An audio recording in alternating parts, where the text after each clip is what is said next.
Hey everybody, welcome back to the Survival Summit podcast. I am your host, Jesse from the Survival Summit. Today we're going to be talking about what is bug out, real bug out, when, where, and how to escape before it's too late.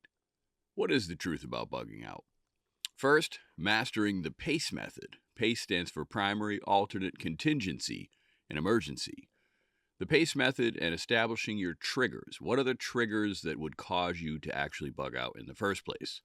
Today's podcast cuts straight through the hype and misconceptions about one of the most critical components of emergency preparedness, the reality of bugging out. If your idea of bugging out involves simply grabbing a backpack and heading to the wilderness at the first sign of trouble, you're gambling with your life. So let's be crystal clear. Bugging out is not a romantic adventure. It's a disciplined, structured, and precisely timed transition from your primary survival location to an alternate or contingency site. And at those sites, you'd also be bugging in.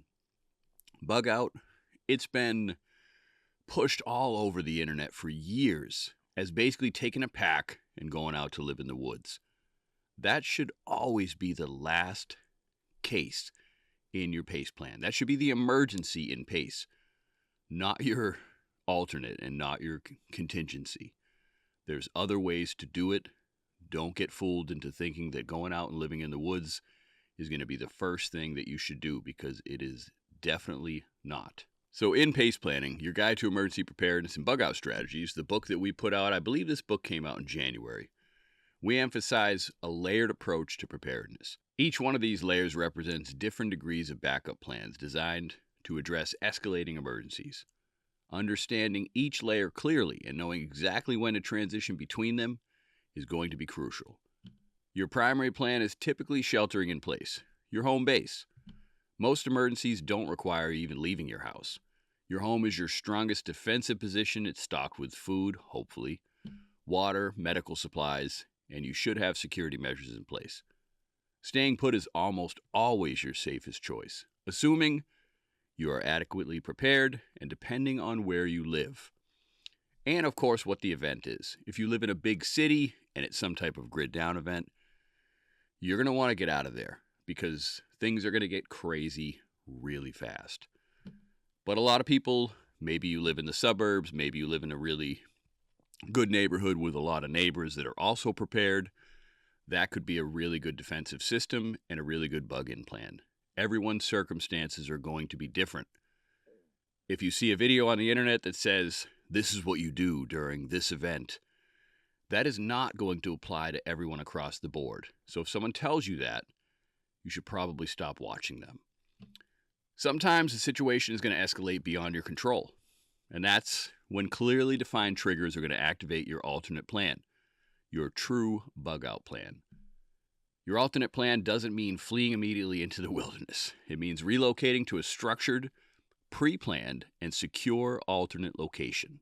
This could be as simple as a family member's home, outside of whatever the disaster area is, could be a friend's property, could even be a rented property you've scouted out beforehand. Your alternate location should be accessible within about a half a tank of gas, safe from immediate threats, and capable of sustaining you and your family comfortably. If your alternate location is compromised or inaccessible, maybe because the roads are blocked or spreading unrest, you may have to shift immediately to your contingency location. This backup to your backup might be slightly less comfortable, but still should provide structured shelter and security, like, again, a trusted friend's house, preferably in a rural property further away from the secondary safe house you've established in advance. You don't need to own property in the woods. You don't have to have all kinds of crazy stuff to enact an alternate plan. It could be an uncle's house, a friend's house. Preferably, if you don't have these plans now, get together with your family, get together with your friends, figure out, look at a map, who lives where, what areas could be considered alternate or contingency. You might be able to set up something just within your own family where everyone has a good stockpile. You're going to stock some of your gear in their locations. They're going to do the same at your locations. This is going to make it a lot easier than, because most people think we have to have land in the woods, we have to own a cabin somewhere. It doesn't have to be like that. There's always going to be a way to do things a little bit easier. Yes, if you can have an extra property, of course, that'd be awesome, but we're not all rich, so that's not going to be an option for most people. Only when all else fails do you have to activate your emergency plan, which could be heading into the remote wilderness or relying on an improvised shelter and survival skills. But let's be clear, this emergency scenario is your absolute last resort. It's dramatically more risky, it requires extensive skill, and it places enormous physical and psychological strain on you and your family. It's really going to be your least desirable option and should be treated as a measure of desperation, not preference. Understanding these layers, it's only the first step. You have to clearly define triggers that prompt moving from one stage to the next. So let's talk in detail about what makes an effective trigger. A good trigger should be specific, should be observable, and it should be actionable. Specific, okay, triggers can't be vague. Saying you'll leave when things get bad, it's pretty meaningless. That's not actually a plan. It's not defined by anything. Instead, create a clearly defined criteria like civil unrest reported within a mile of the home, or power outage lasting over 48 hours without reliable communication from authorities. In other words, power's out for 2 days and you don't know why, and no one can figure out what is happening. There's no other way. No one's communicating any information. It wasn't from a storm. If it's from a storm, obviously you know they're probably working on it. But if there's no clear indication as to why it happened and there's no communication, maybe that should be a trigger for you. So it needs to be observable. Triggers have to be verifiable either through direct observation or trusted sources. Relying on rumors and hearsay, that just causes confusion and delay. Confirm the triggers through reliable emergency alerts, local news, or trusted emergency radio broadcasts. Maybe some of your other people in your group have ham radio. Maybe that's how you're communicating with each other, through different communication devices. Maybe that's how you might have to keep track, like shortwave radio. We're going to get into some of that a little bit later in the podcast. So your trigger also needs to be actionable. It has to be directly prompt, immediate action. Once triggered, everyone in your family should know exactly what to do without debate, without second guessing, without any of that nonsense. So here's a detailed example of how triggers might look within your P.A.C.E framework. Your primary to alternate triggers could be regional power outages exceeding 48 hours. Could be civil unrest, could be rioting or looting occurring within a predetermined distance, like a mile away from your home. It could be mandatory evacuation orders for your immediate area from trusted emergency authorities. Could be verified reports of hazardous material spills or contamination within 5 miles of your location. What about alternate to contingency? What are those triggers? Your alternate location is compromised, inaccessible, or maybe it's become unsafe due to changing threats or new incidents. Routes to your alternate location could be blocked by road closures, checkpoints, some kind of physical destruction from natural disasters, whatever that might look like. Contingency to emergency triggers. So your contingency location, maybe it's compromised by escalating threats again, such as spreading wildfires or continued unrest. Complete breakdown of law and order in the surrounding areas, leaving your structured locations vulnerable and unsafe. Alongside clearly defined triggers, you have to establish an activation timeline. Once a trigger condition is met, your response should be immediate and decisive. Every minute's going to matter when that trigger goes off. So here's how your activation timeline might unfold clearly and precisely. It's going to start with trigger verification. Immediately upon notification, quickly verify the trigger conditions through multiple reliable sources or direct observation. Family members immediately informed. Gear and vehicle prep. This should really be somewhere from, boom, we're ready to go right now, to about 10 minutes. Within 10 minutes, have all your essential gear loaded, your supplies, critical documents, emergency bags, and personal protective equipment in your vehicle. Communication activation. That's about 10 to 15 minutes. Activate your primary communications method immediately. If the cell networks are down or they're overloaded, transition instantly to either handheld radios or alternate methods detailed in your P.A.C.E communications plan, which you should have. Next, you want to secure the home. You want to lock the doors, secure the valuables, turn off the gas or water if required.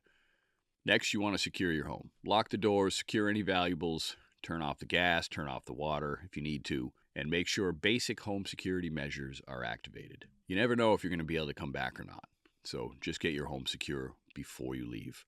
Next, you're going to be looking at departure and your route confirmation. You really want to depart. You want to get out of there no later than 25 minutes after the trigger activation. You want to utilize pre-identified primary and alternate routes from your PACE plan, avoiding any congestion points in your particular area. So if you know there's a bridge that could be blocked, could be a traffic jam that always happens in certain parts of your area, you want to have an alternate route already mapped out so you can try to avoid where you think things might be congested already. You also want to have en route check-ins. You want to conduct regular communication checks at predetermined intervals, 15 to 30 minutes, until you get safely to your alternate or contingency location. Because preferably you're going to be meeting other people from your family or from your group at this location. It's going to be crucial to rehearse these timelines repeatedly with your family. You need to make it realistic. Practice at night, practice early in the morning, when stress and disorientation are at their highest. You want consistent practice. That's going to build confidence, reduce panic, and make sure everyone knows their responsibilities without hesitation. The last thing you want is everyone scrambling, no one remembering what they're supposed to be doing. Turn it into a fire drill, but on a much bigger scale, and practice it with your family. Load up the vehicle, get everything that you would do in the real situation, and practice that. And try to do it as often as you can. That's going to help, one, with stress inoculation. You're not going to freak out if it actually does happen. And two, everyone's going to be on the same page. They're going to know exactly what they need to do when the time comes. So we need to also really acknowledge the emotional reality of this process. Transitioning from your primary to your alternate or your contingency plans, man, is going to be emotionally challenging. Accepting the reality of leaving your home and all your stuff behind, it's not going to be easy.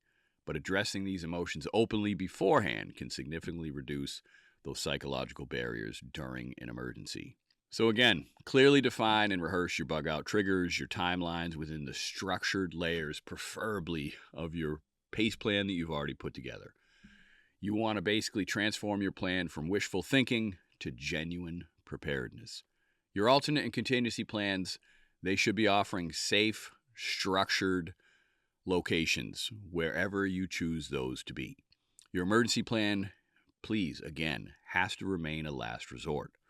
You want to establish clear, specific, observable, and actionable triggers to make sure that you transition decisively from any of those stages without hesitation, and that's going to dramatically improve your chances of survival. So with the reality of bugging out clearly established and triggers firmly in place, we're going to move on to the next section of this podcast. We're going to address the critical step of selecting, scouting, and securing realistic and reliable alternate and contingency bug-out locations. Now that we've clearly established the truth about bugging out and defined your triggers using your PACE method, let's tackle the next crucial step: choosing, scouting, and securing reliable bug-out locations for those alternate and contingency plans. Now, before I keep going with this, if you don't already have a PACE plan, obviously you could pick up our book. It's going to give you a lot of information. It's going to give you a full framework for almost all things preparedness when it comes to PACE planning. And you can always start getting your PACE plan together now. If you don't have one, the best time to start is today. It's right now. You don't need to pick up the book. I'm not just trying to get you to buy the book.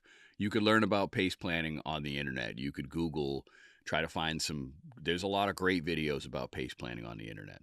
So don't think of this as just a sales pitch. Think of this as something that you should have. You should have a solid plan. And there's another company called Mad Gear. Mad Gear makes basically contingency planners that are pretty awesome. They even have an app now for the phone. You got to check those guys out. Check them on Instagram. Check them out on Facebook. We don't have any special deals with them or anything like that. But there's an awesome dude that runs a company. And they have I really wish, I said this before in another podcast, I wish that I would have come up with what they came up with, because it would have paired perfectly with the book. So definitely check out Mad Gear. Those guys are great. So let's remember, Bugging out doesn't mean fleeing blindly into the woods. I say it all the time. You hear it in way too many different places. What it means is strategically relocating to a pre-planned, secure alternate or contingency site. Your locations, whatever they are for you, they have to be carefully chosen. You have to be thoroughly vetting where these places are and regularly updated. So let's walk through this a little bit in detail. Okay, how do I choose the right alternate location? The alternate is going to be the first bug out destination if you need to leave your primary. It's going to be the next best option if your primary becomes untenable. In other words, you get forced out by either floods, fires, rioting, whatever happens that forces you to leave your primary plan. This is when you're picking your alternate location. It should be close, not too close, accessible within about a half tank of gas, which is, depending on what you drive, could be 100 to 200 miles. Too close, and you might risk still being affected by whatever the disaster is. Too far, you might not be able to get there safely. So you need reliable infrastructure, of course. You need to have locations with reliable utilities, communication networks, and emergency services whenever possible. Maybe that's not going to be possible. You also want to have a low population density, so a little bit more of a rural area is going to be a better alternate location.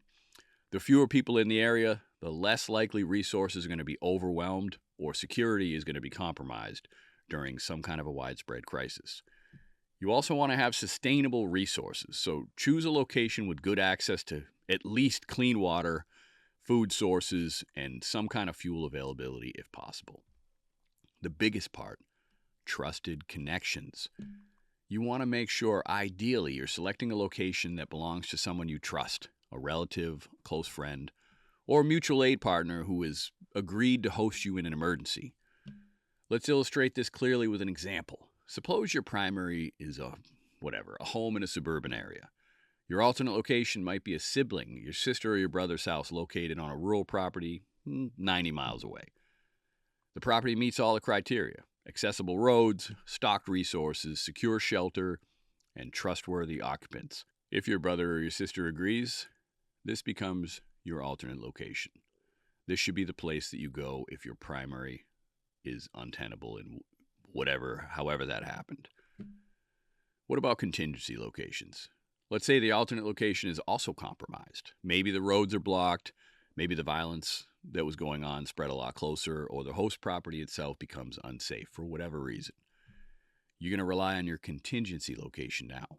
You may go to your alternate location, you may be there for a while, and then maybe violence spreads closer, or maybe whatever the disaster is happens closer to where your alternate is. This is where your contingency is going to come into play. So contingency location, this might be a place that's slightly less ideal, but still is going to offer you some kind of structured shelter and relative security.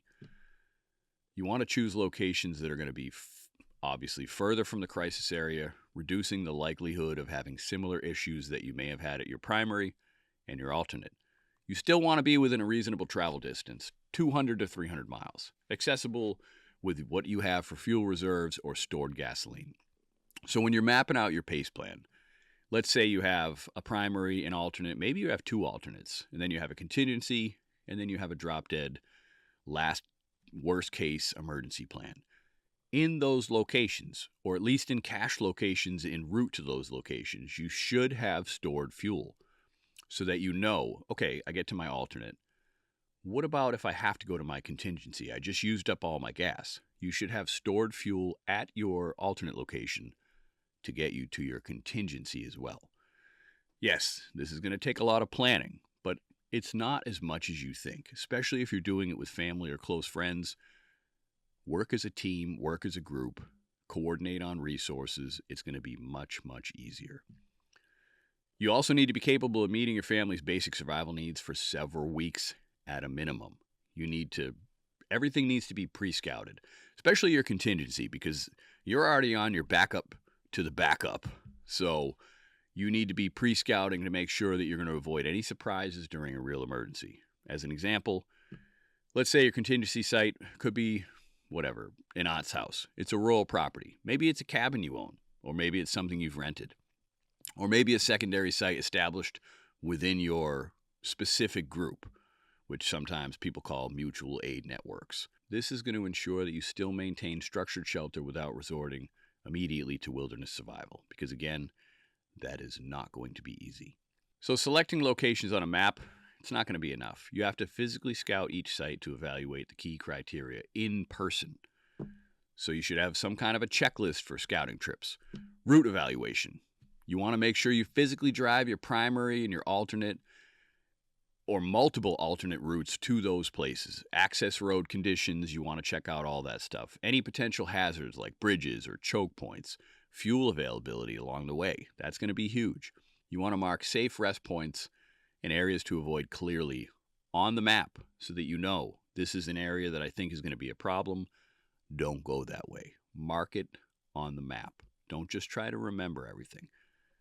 You want to do a security assessment. You want to walk the perimeter of your alternate and contingency locations. You want to check for sight lines, any point of entry. You want to look at escape routes. You want to consider whatever you can for natural barriers, rivers, dense woods, hills, anything that could enhance site security.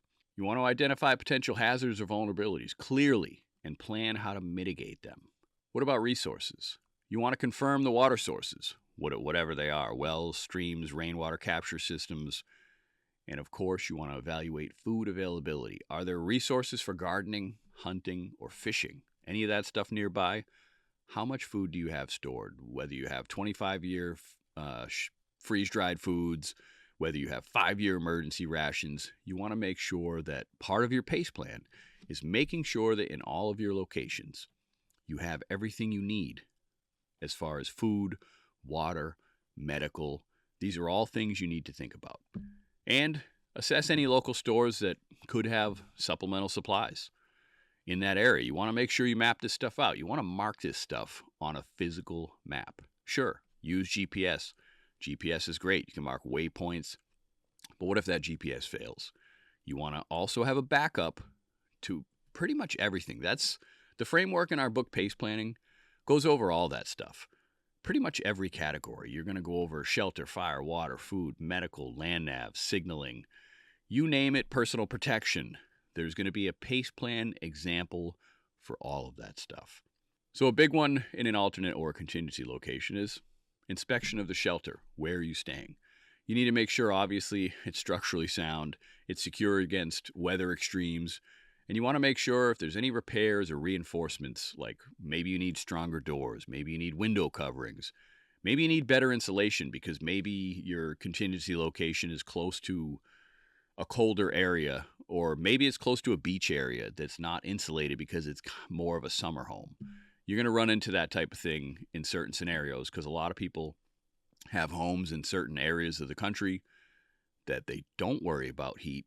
They usually shut everything down in the winter and they go somewhere else for the summer, so they don't worry about having as much as they normally would in their primary location. Another big one is a communications test. You want to check everything. You want to check local cell phone reception. You want to check local radio frequencies. You want to consider installing external antennas or at least signal boosters to maintain some kind of reliable communication if you can. Each scouting trip should produce clearly documented results.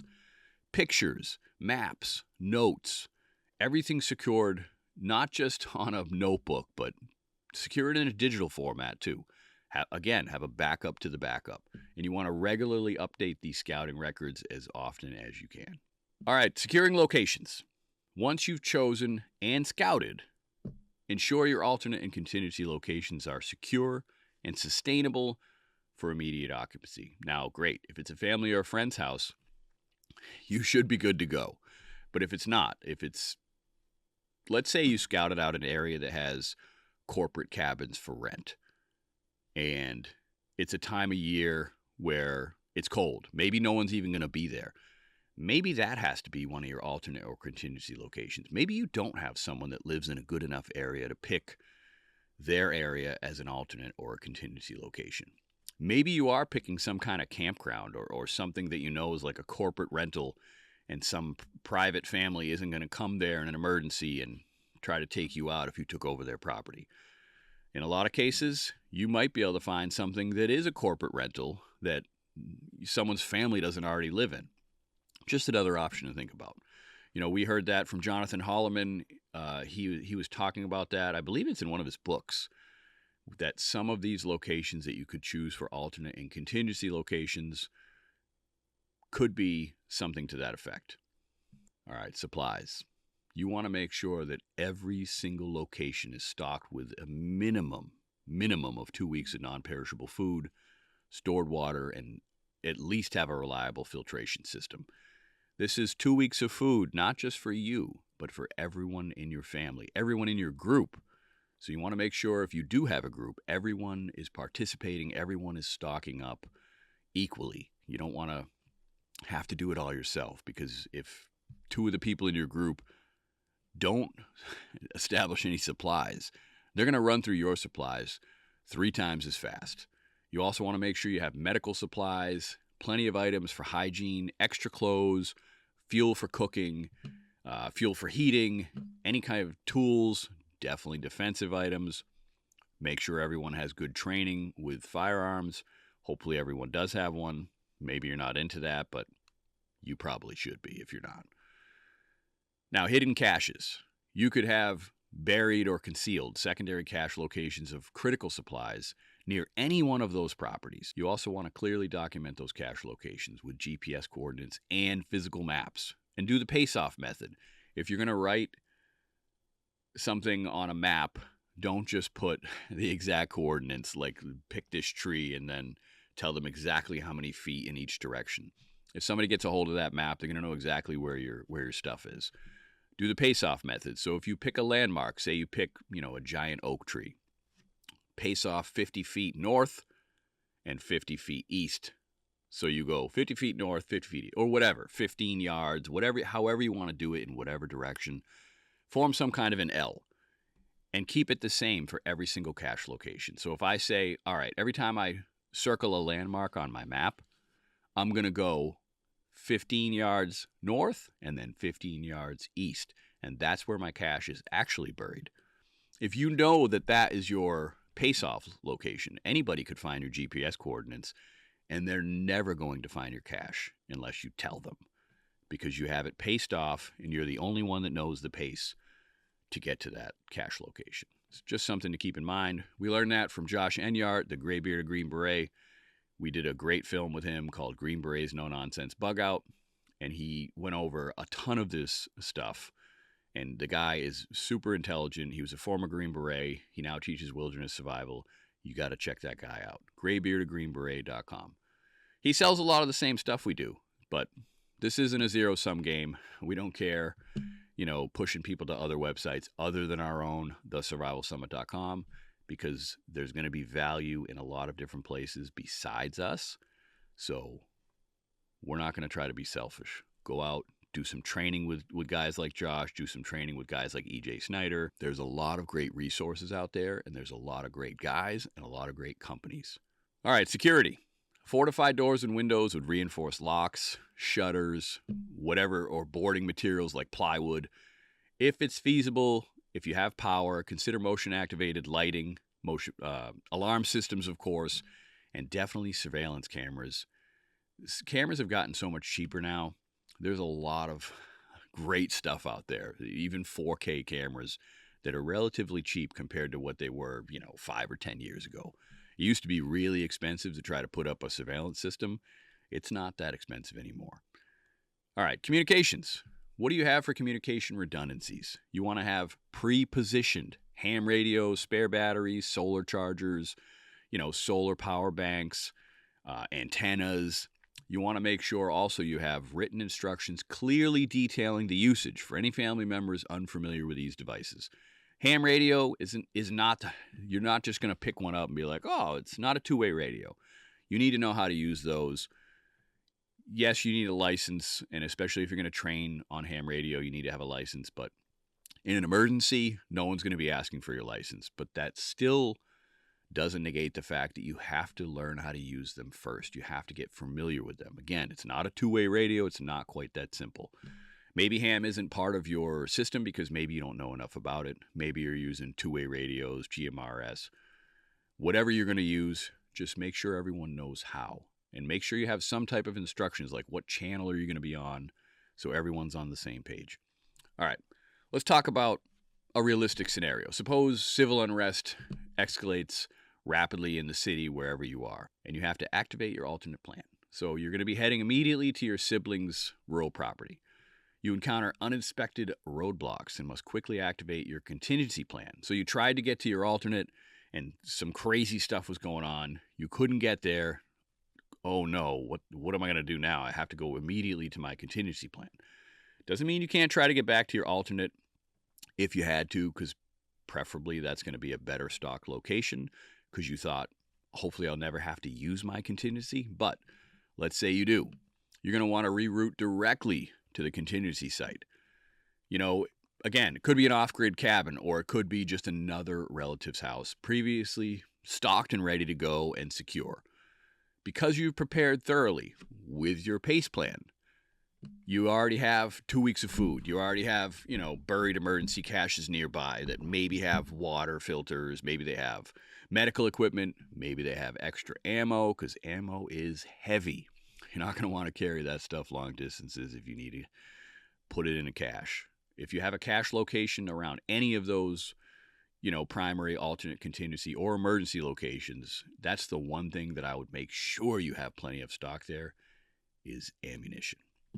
And again, you want to make sure wherever this location is, it's reinforced. You have a way to reinforce the doors, the windows. Some people go as far as putting, I call it hardware cloth. My son hates it when I call that. It's basically like chicken wire, but it's the square. I'm pretty sure it's actually called hardware cloth, but younger people don't call it that anymore. Some people put that on their windows. So Molotov cocktails are going to be harder. They're not going to be able to throw them through your glass. Same with rocks. That's how a lot of people keep some of that hardware cloth to put over the windows, especially if there's some kind of crazy rioting going on. In some of the bigger cities, people have bars and things on their windows already because of break-ins. But there's a lot of other places, most places don't have that. So maybe have some good, high-quality hardware cloth that in a pinch, if you really needed to put it up to protect things from getting projectiles from coming through your windows, it's something to consider. You also clearly want to make sure your family is going to be able to settle as comfortably as possible without panicking. You don't want them to be panicked, you don't want them to be confused, and you definitely don't want them to be deprived of the basic things like, food and water and medical. So that gets back to regular updates and doing drills. Bug out planning, it's not going to be set it and forget it. It's going to require constant updating, and it's going to require rehearsal at least every 6 months. You want to try to do this as a drill as often as you can, but at a minimum, try to conduct drills moving as fast as you can and as efficiently as you can from your home to your alternate and your contingency locations, at least every 6 months. You want to recheck the routes for changes. Maybe there's road closures where they're moving a bridge. Maybe there's construction that's been a problem in certain areas. Maybe there's new different hazards. You want to make sure you update supplies based on whatever your changing family needs might be, or expired provisions. Maybe you have 5-year shelf life food. You didn't invest in the 25-year, freeze-dried foods, and a lot of your stuff is 5 years. Well, maybe you've been sitting on this plan for 7 or 8 years. Maybe you've never recycled your gear. Maybe that food's no good anymore. You need to make sure that you're going to keep cycling through that to make sure that what you have is still good and not expired. And you want to confirm communication systems. You want to make sure they remain functional. Keep batteries charged in these devices. Keep things in Faraday bags. Keep them in even the cheaper EMP bags. There's a difference. EMP bags, typically, like if you go to Faraday Defense, you can get EMP bags that are 40 decibels of attenuation. They're pretty much good for any type of a high-altitude EMP. Solar flares aren't going to affect electronics unless they're directly plugged into the grid. So it's really more for high-altitude EMPs. But there are the Faraday bags that Faraday Defense carries that are 80 decibels of attenuation. They're the kind of bags the FBI would seize your electronics and put them in those bags so no one else can access it in any way, wirelessly or try to hack into them in any way. So the Faraday bag is much better than the EMP bag. They both serve kind of the same purpose, but the EMP bag is basically a cheaper version that is not going to do as much as the Faraday bag. And you want to involve your family. You need to involve your family in these exercises clearly and openly. Every member of your family should understand the location choices, the rationale behind why you chose them, and all the steps that are going to be required to get safely evacuated to those locations and settled in once you get there. So again, conduct realistic, timed drills. Ideally, you want to do it under stress or at least inconvenient circumstances like at night when nobody is expecting it, just to prepare your family mentally and physically. Hey, maybe once a year you want to do it old military style. Grab a metal trash can and a baton, and at 2 o'clock in the morning, just start smashing that trash can. Wake up your entire family and tell them, boom, it's go time. We have to get to the alternate location now. See how they react. If clearly they can't handle that, you need to do a little more stress inoculation to make sure that if it happens in real life, that they're not just going to completely fall apart. That's why stress inoculation when it comes to training is really, really, really important. So, in summary, you want to make sure you're choosing, scouting, and securing your alternate and contingency bug out locations. And you make sure that your family is going to be able to move safely and at least as seamlessly as possible during an emergency. Each step from detailed selection to thorough scouting, carefully securing, and regular rehearsals is going to dramatically increase your odds of survival and comfort when your primary plan fails. Not saying it will, but if it does fail, at least you will be ready. So now that your locations have been clearly established, scouted, and secured, we're going to get into exploring essential gear required to support that bug out plan effectively.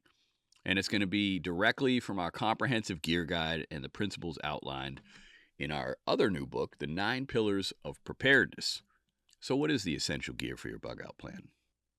We've talked about your bug out triggers and what could cause you to leave. We've talked about securing your alternate and contingency locations. Now we're going to get into a real critical aspect, and that's the essential gear that you're going to need to successfully evacuate and to start the bug out plan to begin with. Remember, gear, it definitely does not guarantee survival. But having the right tools can dramatically increase your odds of success, your odds of comfort, and your odds of safety during emergencies. At Survival Summit, we've spent years carefully refining our bug out gear recommendations. We have a very detailed bug out bag checklist, and we've spent a lot of time putting this together. We spent a lot of years putting it together. We've talked to a lot of instructors that we've done instructional films with, and basically all this gear has been field tested to the max. We're not going to try to sell you something just because, it has really high margins, we're going to make a ton of money. We're only going to sell you guys stuff that we know has been field tested, because in an emergency, the last thing you want is for your gear to fail. Sometimes good gear fails, so imagine how much more often crappy gear is going to fail. So the bug out bag checklist, you can go to our website, thesurvivalsummit.com, and there should be a pop-up that shows up where you can sign up for our email list. If you do, as soon as you put in your email and hit enter, it'll pop up with a link that'll give you that bug out bag gear list for free. Obviously, you don't have to pay for it, or just email info@thesurvivalsummit.com and someone can shoot you an email with the bug out bag checklist. We're not going to force you to give us your email to go on our email list to get that checklist. If you want it, just email info@thesurvivalsummit.com, especially if you don't want to be on the email list.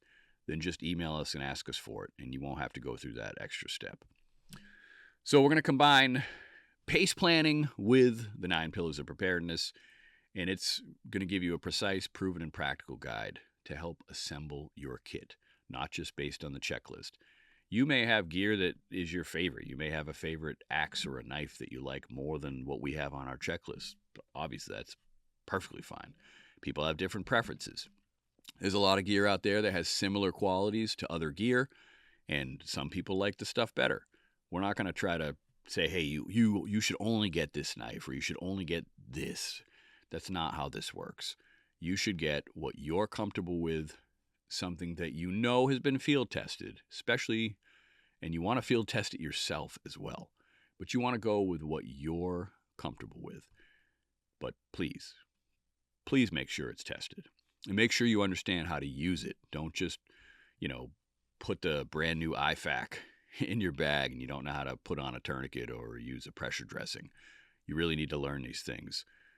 Even if you don't have those skills and you want to take some time to learn those skills, I'm not saying don't carry an IFAC, because you may run into someone in your group that is really awesome, took a few TCCC courses, maybe even as a medic. They may have to use your gear to save you. So I'm not saying don't carry it, but you definitely should try to be trained on everything that you do carry whenever possible. Your gear selection, it has to balance redundancy, versatility, and mobility. You can't have a bug out bag that is more weight than you can carry if you have to go somewhere on foot for much more miles than you're ever used to walking.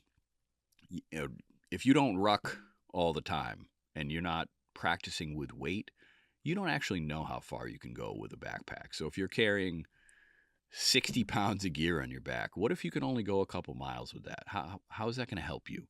You need to understand what your limitations are, and you really need to be in shape, because you don't know. Maybe the vehicle breaks down. Maybe you have to walk 10, 20, 30, 50 miles, and you have to do it with gear. That's another reason why you want to have caches en route to locations in case your normal transportation methods break down. You might not be able to carry those 5,000 rounds of ammo that you put in your truck or your car. You may have to leave some of that stuff behind, because you might not be able to. There's no way you're going to carry hundreds and hundreds of pounds of all kinds of stuff that you would have put in your vehicle. I'm not saying if you're going from your primary to your alternate that you shouldn't pack as much of your stuff as possible. But know that if something happens and your route gets blocked and you have to go on foot, only take the essentials, because if you have a correct PACE plan, you should have caches en route to that alternate location, and that alternate location should be at least adequately stocked to keep you going. So yes, try to take whatever you can from your primary to your alternate, just knowing that it's not a guarantee that it's all going to get there. So every item you pack really should ideally serve multiple purposes. You want to reduce that load, and you want to maximize functionality. So what about choosing the bug out bag? Your bug out bag itself, it's pretty critical. Has to be durable, has to be comfortable, has to be discreet in a lot of cases, and it has to have enough space for the essentials. So over the years, we've had instructors recommend, like, the 511 Rush 72. Some of those are a little bit more tactical. Some people don't want that. They want to maintain a more discreet gray man profile. So that could be like, the 511 Covert 18. But there are so many backpacks out there.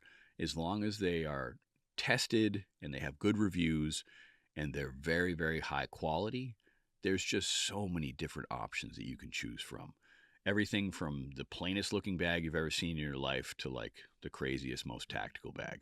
Now, maybe you already live rural. Maybe your alternate and contingency are also rural. Maybe you don't need to worry about carrying something tactical. Maybe you live in a part of the country where it's hunting season, or it's just everyone always has tactical stuff. Maybe they always have camo on because they're just, from an area where that's just the normal thing, just to have everything camo.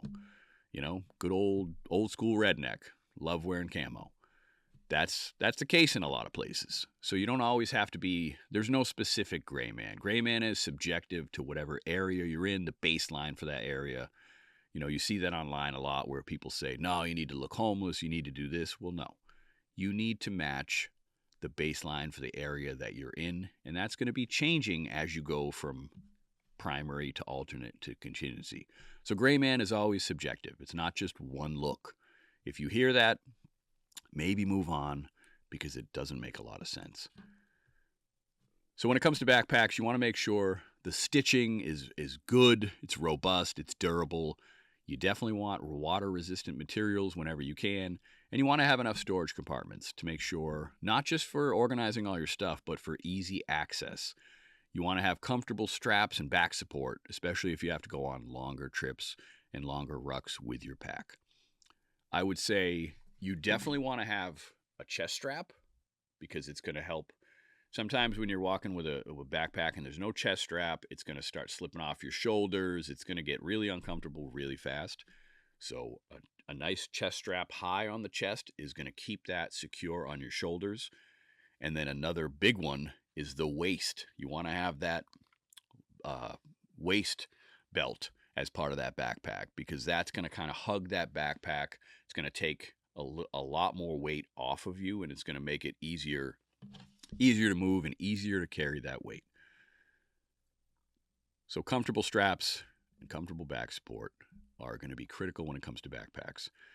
You want to clearly make sure, too, that your critical compartments in the bag, like let's say you have medical on a pouch that's attached to the outside or in a specific pocket in the front, or you have shelter in a fast access area or fire, whatever it is. You want to make sure that your essential gear under stress, that you have fast retrieval of those items, because you never know what kind of crazy situation you might be in. You don't want to be digging through a backpack that has one main compartment and you have no idea where you put your emergency tarp or your fire starter, and maybe the storm hit and you need to get to it right away. You don't want to have to take everything out, soak all your equipment just trying to find that. So make sure you know where things are in your backpack when you pack it, and try to have a bag with multiple compartments that, you can put medical in one section, fire in one section, water filters in another section, land navigation in its own pocket, things like that. All right, water purification and storage. So dehydration is going to be major, especially in the summer, and it's going to become life-threatening very quickly.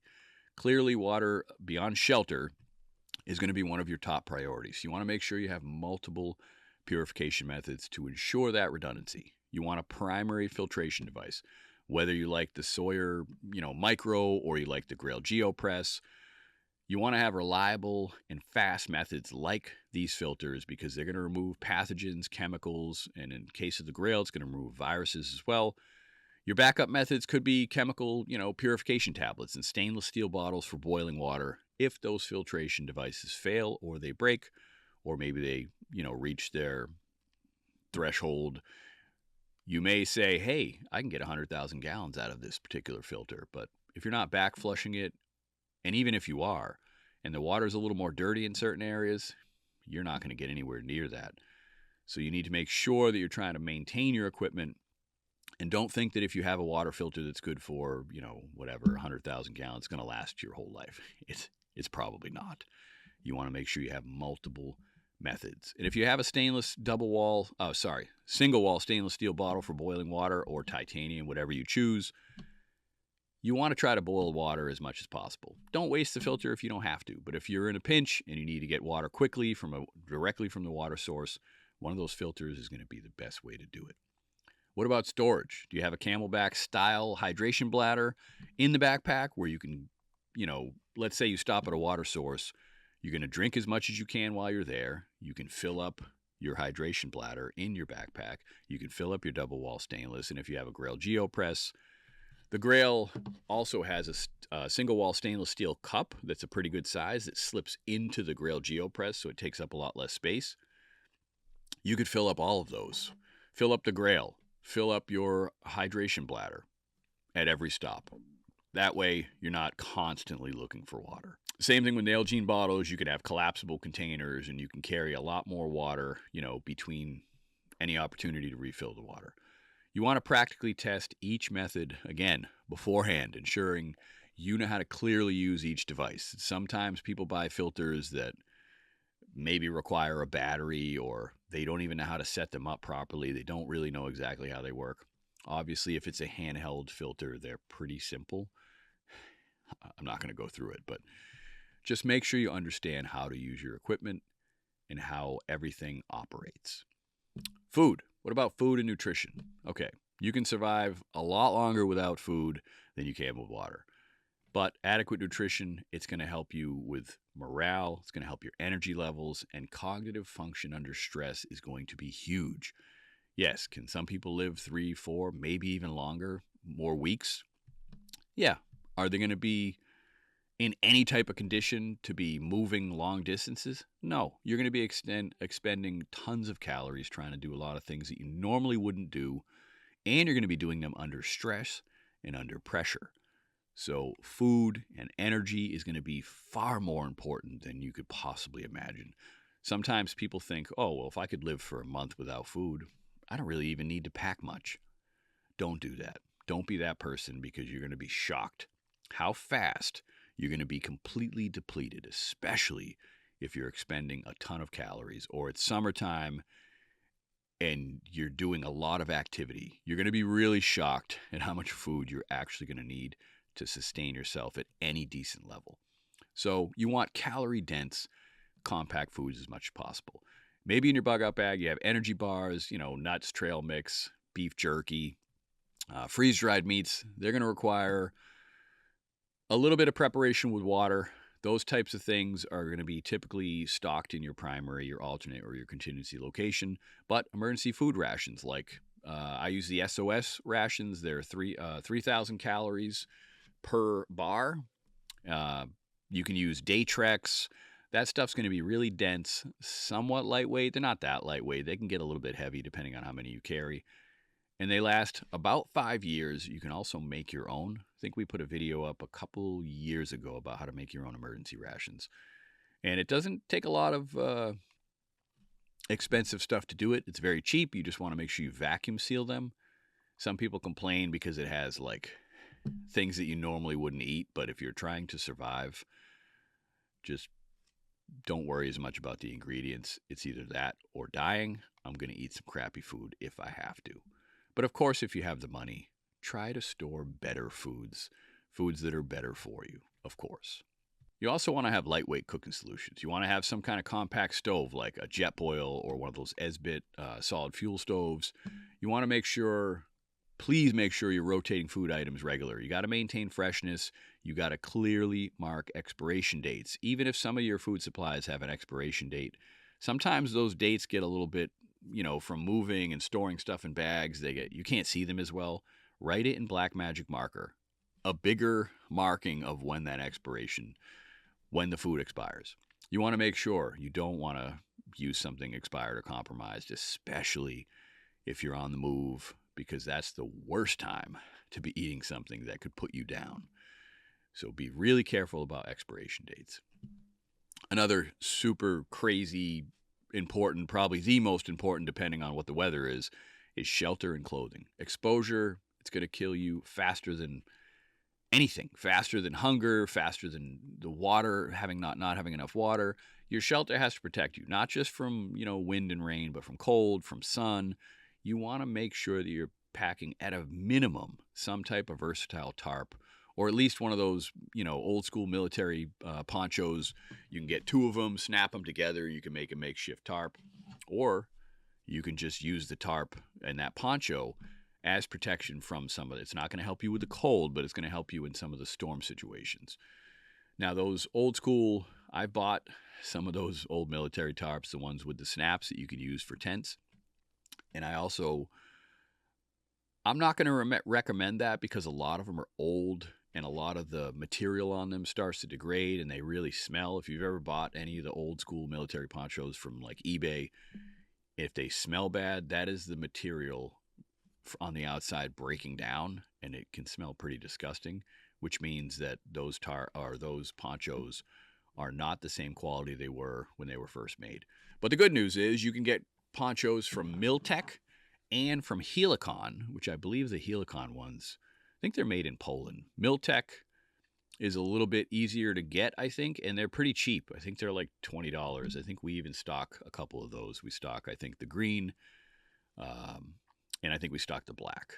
They have a lot of different colors, but they also are the only 2 that I'm aware of that have the snaps where you can attach 2 ponchos together and make yourself like a makeshift tent or makeshift tarp out of those ponchos. So it's Helicon and Miltech. Those are the only ones. If there's more, awesome. Put something in the comments. Let us know. But I have stayed away from the old school ones from eBay because I've run into way too many that were basically rotting in the box. It's pretty bad that somebody would sell you stuff like that, but it happens. Not saying you can't get really good, old school military ponchos from eBay. You can, but sometimes they're not very good. Not very good at all. So you want to make sure, hey, if you can have something like an oilskin tarp, or you can have like a wax canvas cloth. I keep a wax canvas tarp at all times in my truck, and the thing is amazing. I've used it before, cover my motorcycle in a pinch. but it's a really, really rugged. It's a little heavier to carry. That's why I keep it in the truck. In the winter, I'll keep it in my bug out bag, but typically it's a little bit too heavy. But in the winter, I also carry like, a wool blanket in my bag. I have an ice fishing sled to pull some of my gear around because I know that it's going to be a lot of weight if I have to ruck. So you want to have options. Again, you want to have a comprehensive PACE plan for everything that you do. So the same is going to go for shelter. You might want to carry like the Snug Pack bivvy or some kind of ultralight tent. You want to make sure you have plenty of protection for sleeping, and especially in the winter, you want it like an insulated sleeping pad, or you want to be able to build a bushcraft shelter out of greenery high enough to keep your body from contacting the ground. Because your body, you can get hypothermia so much faster if you're just sleeping directly on the ground and it's cold. So you want to make sure you avoid that. Compact sleeping bags. Snug Pack makes a great SF sleeping system. It depends on where you are. Maybe you're in a very southern location where you're not going to need like a negative 10-degree sleeping bag. Maybe that's going to be too hot. Maybe you need something lighter. It's going to depend on where you are. It's going to depend on what you're storing in what location. And again, wool blankets, they're awesome. They're awesome for cold locations. They're amazing. I keep one in the truck at all times in the winter, no matter what. Wool blankets will even maintain, I think it's like 90% of their insulating properties, even when they're wet. So you want to, if you can, you want to make sure you use 100% virgin wool. Sometimes you might buy a wool blanket that's like 30%, 40%. It's better than nothing, but it's not going to be the same quality. You get what you pay for. Always keep that in mind. Clothing. Clothing should be versatile, should be layered, should be neutral colored, especially if you're trying to maintain a low profile. And you definitely want moisture wicking base layers. You need to control sweat. You need to control temperature. You need to have insulating mid layers like fleece, down jackets, especially if you're in colder areas. And you want waterproof and wind-resistant outer shells. And of course, durable pants, multiple pairs of high-quality wool or synthetic socks. You need to take care of your feet, especially if you're on the move and you're doing a lot of traveling or a lot of rucking. And you also want to carry the brand Moleskin bandages, or some people even use, duct tape. Whatever you need to use. If you start getting like a hot spot on your foot, you need to do something about that right away, because that could turn into a nasty blister that not only could make it so you can't travel anymore on foot, but it could also get you a pretty nasty infection. So take care of your feet. If your feet are sweaty and gross, next time you stop at a water source to fill up your water, rinse them out in the water. Let them dry. Build a fire, dry them out a little faster if you have to. Keep your feet in the best condition that you can, and you will thank me for that later. All right. In the winter, gloves, hats, any type of other protective gear that you might need for your specific climate and where you are. And one of the big ones, medical and first aid. Your individual first aid kit, which most of us call an IFAC, it should be pretty comprehensive, and it should be accessible, and it should be well stocked. You want to make sure you have a tourniquet that's clearly accessible within seconds for critical bleeding. Now, when I say accessible, it doesn't mean... So when you buy a tourniquet, please take it out of its plastic packaging and then put it in your kit. Some of them aren't covered, but most of them are. You don't want to be, especially if it's a really strong plastic, like a pressure dressing or like gauze. Some of those or all of those pressure dressings come in an outer shell. It's normally green, or depending on where you bought it or what it is. And it's got an interior like a vacuum seal because it's sterile. So a lot of the times you might underestimate how long it takes to open that outer package and then to open the inner package. And if you're trying to control a bleed, having to, take things out of a package is going to be much more difficult, and it's going to take a lot of critical seconds and time away from you when you really need to be able to stop that bleeding immediately. You want to have hemostatic agents. Hemostatic agents like S-rolled gauze, like a combat gauze, or they make a bunch of different brands now. Just make sure you're doing good research. We use North American Rescue for pretty much all things medical, but there are other companies that are quality. Please make sure you're not buying $5 tourniquets on like TikTok Shop or eBay. Those are not made well. The stitching is not they're actually, I think they're banned in the United States. They're not supposed to be coming in because a lot of them are knockoffs of like the Gen 7 cat tourniquets from North American Rescue. So when it comes to medical gear, don't be cheap. You may be buying something that could fail in the field. Some people will say, well, it's better than nothing. Well, if you know you're buying something that has failed in the field and has been tested and failed, or just put it this way, if you're buying a $5 tourniquet, the chances that it's going to save your life, yeah, maybe it will. Maybe it won't. Just think of it like this. Would you buy a $5 tourniquet if you had to put it on your child or your spouse? If you knew that there was a much higher, even if it was just a 10% higher failure rate, would you do that? Would you try to save your children with that? If the answer is no, which it should be, then don't buy it. Buy a quality tourniquet. So please don't cheap out on medical gear. And of course, medication. You want to have pain relievers, allergy meds, anti-diarrheal tablets, antiseptics, bandages, burn ointments, tweezers. Tweezers come in handy. You get a lot of splinters out there. Those can also get infected. And prescription medications. And those need to be clearly labeled, clearly marked, and regularly updated. You want to make sure you train all of your family members clearly in basic trauma, basic first aid, even basic stop-the-bleed techniques. You want to teach them how to splint a fracture, how to take care of wounds, and recognizing signs of things like dehydration or hypothermia, and definitely shock. All right, fire and warmth. Fire is going to provide not just warmth and cooking capabilities, but also morale. And you want to clearly pack multiple redundant fire starting methods. Maybe your primary is a Bic lighter. Maybe it's a Zippo. Whatever your primary is, that's your choice. I like to carry a couple different Zippos. You want to make sure that you have multiple. You want to make sure they're protected from moisture. And maybe your alternate is stormproof matches. That's my alternate. Maybe your contingency is a ferrocerium rod, a ferro rod, which is capable of igniting thousands and thousands of fires. You got to have skills. You got to know how to put together a proper tinder bundle to use, just sparks from a ferro rod. So you have to know how to build that fine tinder bundle before you're going to get a really good fire started. So it's not just going to be as easy as, hey, I got a ferro rod. I'm just going to go throw some sparks on some tinder. It's not going to work like that. You need to have something that'll catch more easily, or know how to make char cloth. That's going to catch a lot more easily with sparks. Or things like cedar trees, you can scrape the shavings. Or fat wood, some people call it light or not. You're going to find a lot of that, especially in the Northeast. It's a pine resin soaked wood, and the stuff's amazing, really amazing. So whatever your methods are, you want to make sure, again, you have a PACE plan for fire. Maybe you have some emergency tinder cubes, or, some people like dryer lint, but I've tried dryer lint. It's not that great, and it kind of lights up too quick. Fat wood's much better. We have Survival Summit fire tabs. They're real small, but they're treated cotton, and you can make more than one fire out of them. You can break them apart. They're 1,000,000 times better than something like dryer lint. I wouldn't waste your time with something like that, especially when you can get, the fire tabs even if you don't do that, you could use Vaseline and, cotton balls that are going to be much, much better. They're going to burn hotter. They're going to burn longer.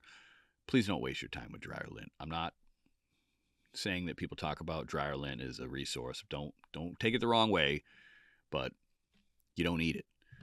But I also don't like cotton balls and Vaseline because they're messy. You got to put them in plastic. The little fire tabs, they're dry, but they're still waterproof, and they're actually pretty awesome.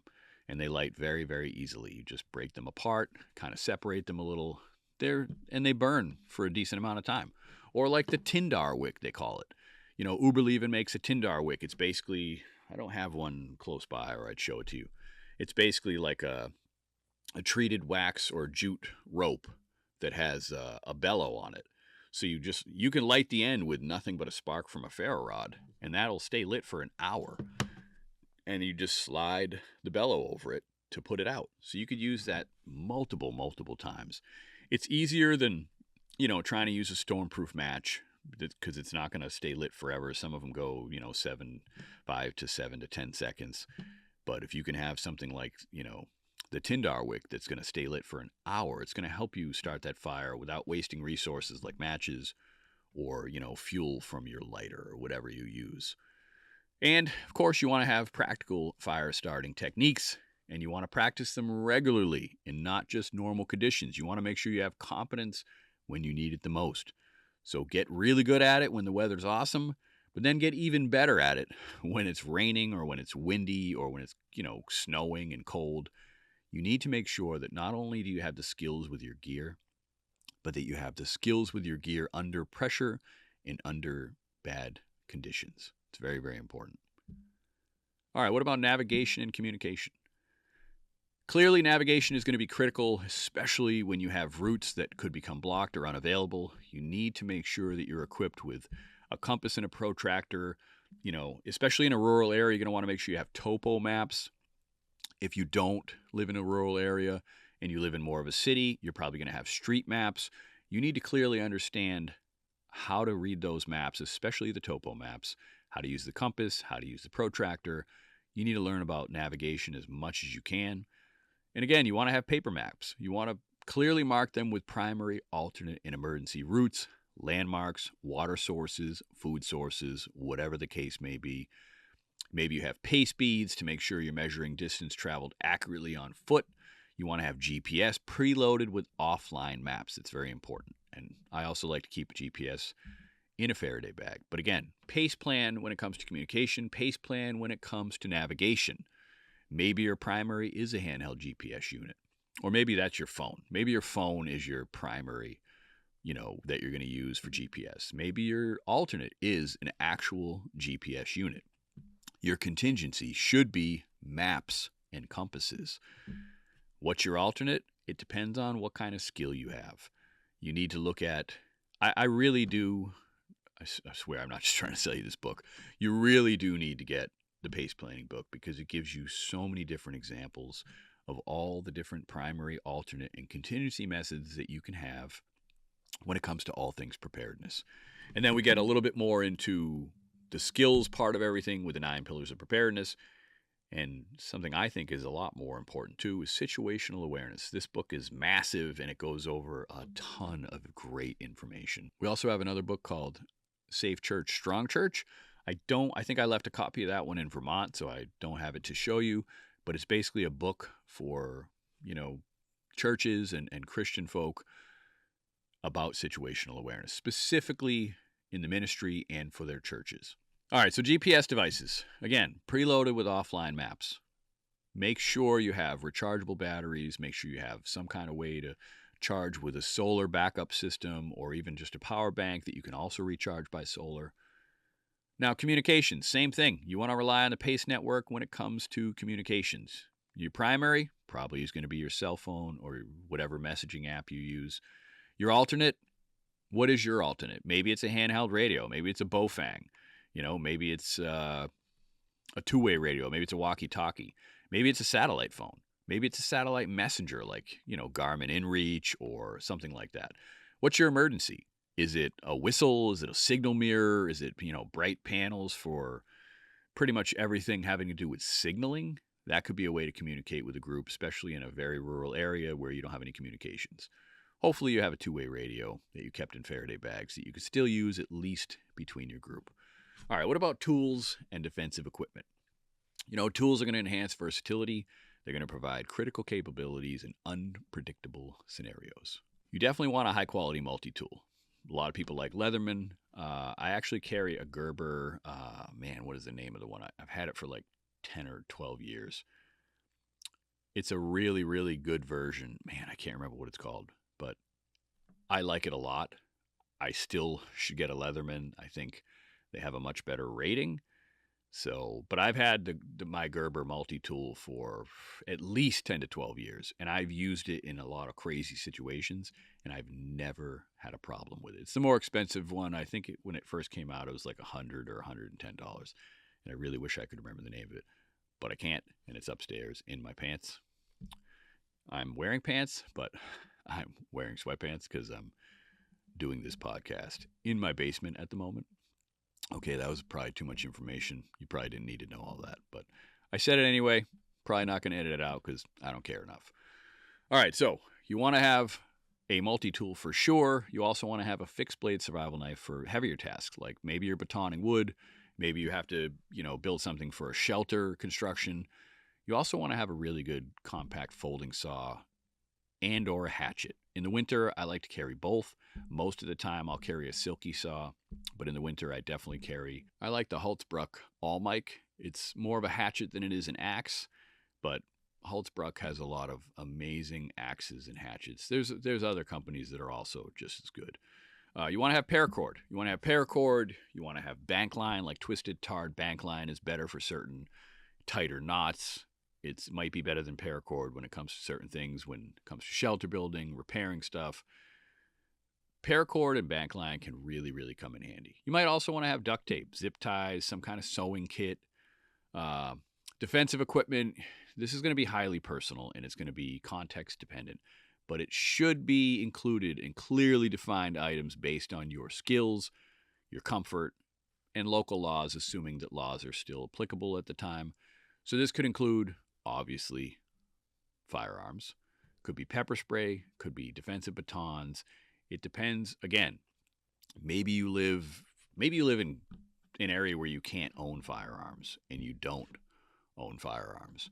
Maybe you need something different. I mean, hopefully you can still own a firearm wherever you are. But if you can't, you may need to have other options. Maybe you're, maybe you're in London. You definitely can't have firearms there. Maybe you just have knives. I don't know. It depends on where you are. You want to make sure you are training with whatever you're going to use a defensive weapon. Just please train under stress as often as possible. What about lighting and power? You want to make sure that you have flashlights. I love high-powered flashlights, but sometimes you might need lights that have, the red light that you're trying to not be visible from. Sometimes you don't want to let off 5,000 lumens if you don't want to be seen, but you still need to be getting around, like in the dark. Maybe you're escaping some kind of violence and you don't want people to see this massively bright flashlight bouncing around through the woods. Maybe you need, there's a lot of other applications where you're not always going to need a high-powered flashlight. Or maybe you need it on super, super low lumens because you're trying to save the battery. Some of these new flashlights can run for 50, 60 hours on the lowest setting. Whereas if you're going to run them on 2,000 or 5,000 lumens, they're only going to run for, in some cases, 5-10 minutes, maybe a little bit longer. Some of them are pretty good. They can run for, 40 minutes. Depends on what you get. You might want a headlamp too. You might want a headlamp for hands-free operation. You want to make sure that you have spare batteries. It used to be where, people might say, don't get flashlights where you're not going to use AA batteries. But man, like the 18650 batteries, the lithium batteries and the way to recharge those and all the solar capabilities, I think those are going to be they're going to be a much better option. Not saying you shouldn't carry like an old school flashlight that takes regular batteries, because if all your other methods fail, maybe you could find batteries in a hardware store. But I like the newer flashlights a lot. You also want to carry some chemical light sticks. This could be for, marking locations, could be for signaling, could just be for light. You don't want to waste batteries. Now, what about power? Portable solar chargers, as long as they're tested and compatible with whatever you're using to charge, those can be pretty awesome. And make sure stored batteries are secured clearly. You want to label them for the device. I love solar-powered backups because, there's so many small electronics that could come in handy in a crazy situation that you could charge. We have a lot of solar power banks. We have the EcoFlow power banks where we have 200-watt panels to charge those. But we also have small, like 10,000, 20,000 mAh power banks that also flip open and can be recharged with solar. They take a lot longer to charge those smaller units with the panels that come as part of them. If you have an EcoFlow setup, I highly recommend having something like EcoFlow or whatever your favorite brand is. We're not trying to push any particular brand. Highly recommend that you have a really good power bank with at least a minimum of, say, 1,000 watt hours and enough solar power to charge those quickly. Because a lot of those, like the EcoFlow, you can use them And as you're using them, you can still charge them by solar. But if you buy the smaller units, sometimes they max out at 200 watts of solar. Whereas if you buy a more expensive, a bigger unit with a lot more power and a lot more wattage, you can run up to, sometimes 1,000 watts. So you may be able to recharge that entire solar generator in a matter of 4 or 5 hours with enough solar. Some of the solar can be a little bit expensive, but I think it's really, really worth it. And there's a lot of things that we never had 10, 20 years ago that have come out recently that are pretty amazing, including like satellite internet. I mean, some of the stuff, assuming that that we're not going to lose the grid or something crazy like that is going to happen, where some of that stuff might be useless, but we don't know that. So having as much as you can for communications, having as much as you can for power, that could come in handy.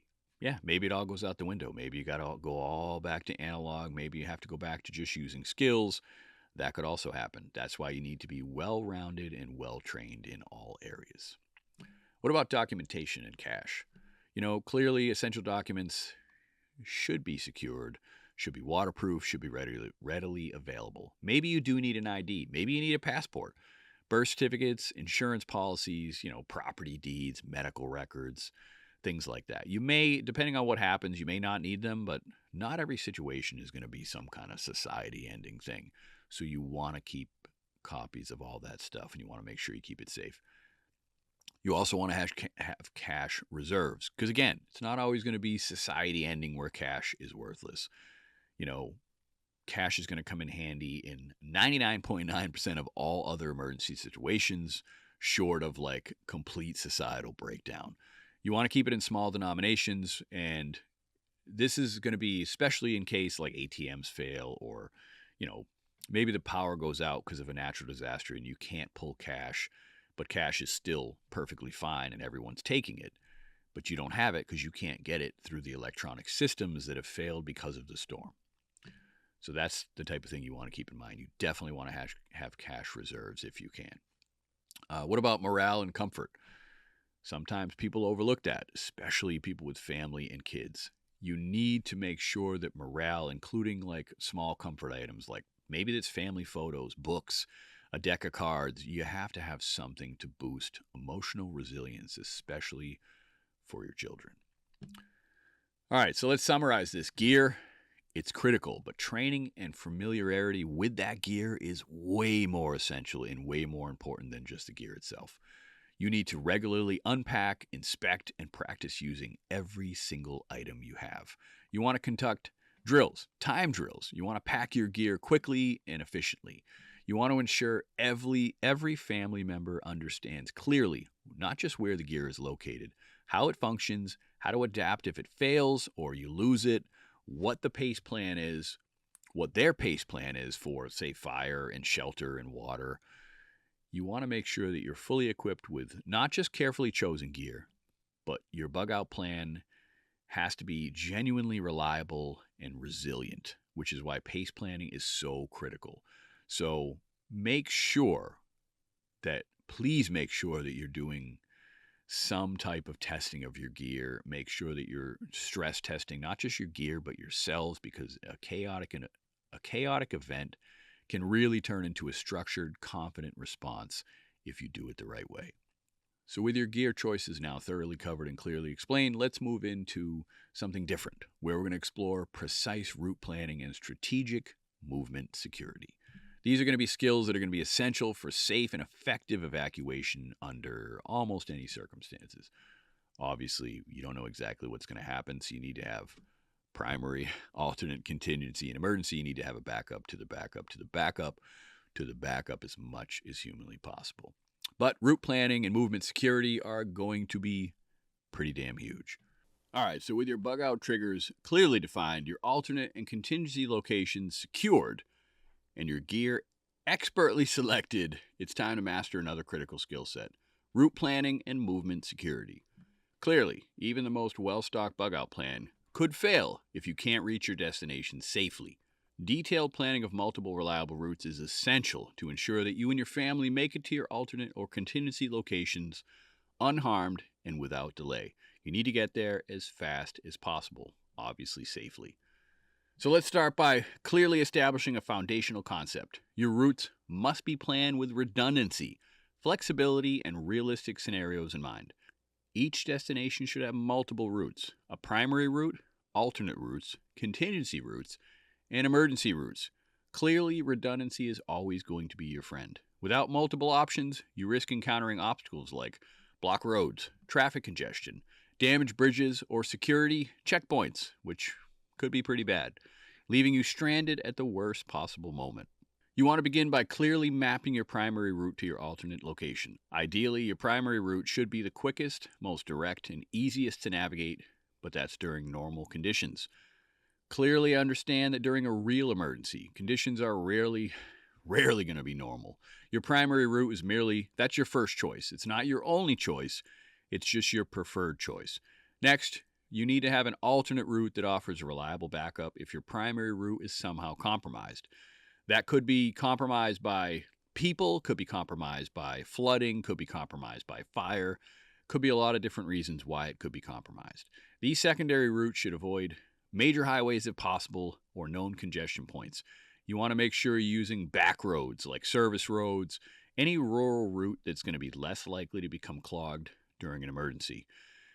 If there's a road off the highway that's like a road that runs parallel to the highway, that might not be the best route, because everyone who's on the highway is probably going to get off at that next stop.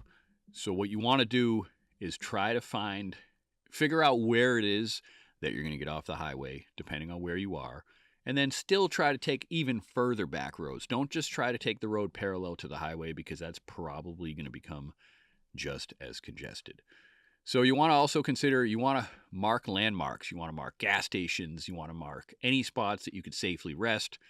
And you want to mark any potential hazardous areas along the alternate routes to provide guidance under stress. You want to mark these on a physical map. You can also put them in a GPS as waypoints, but please have a backup to the backup.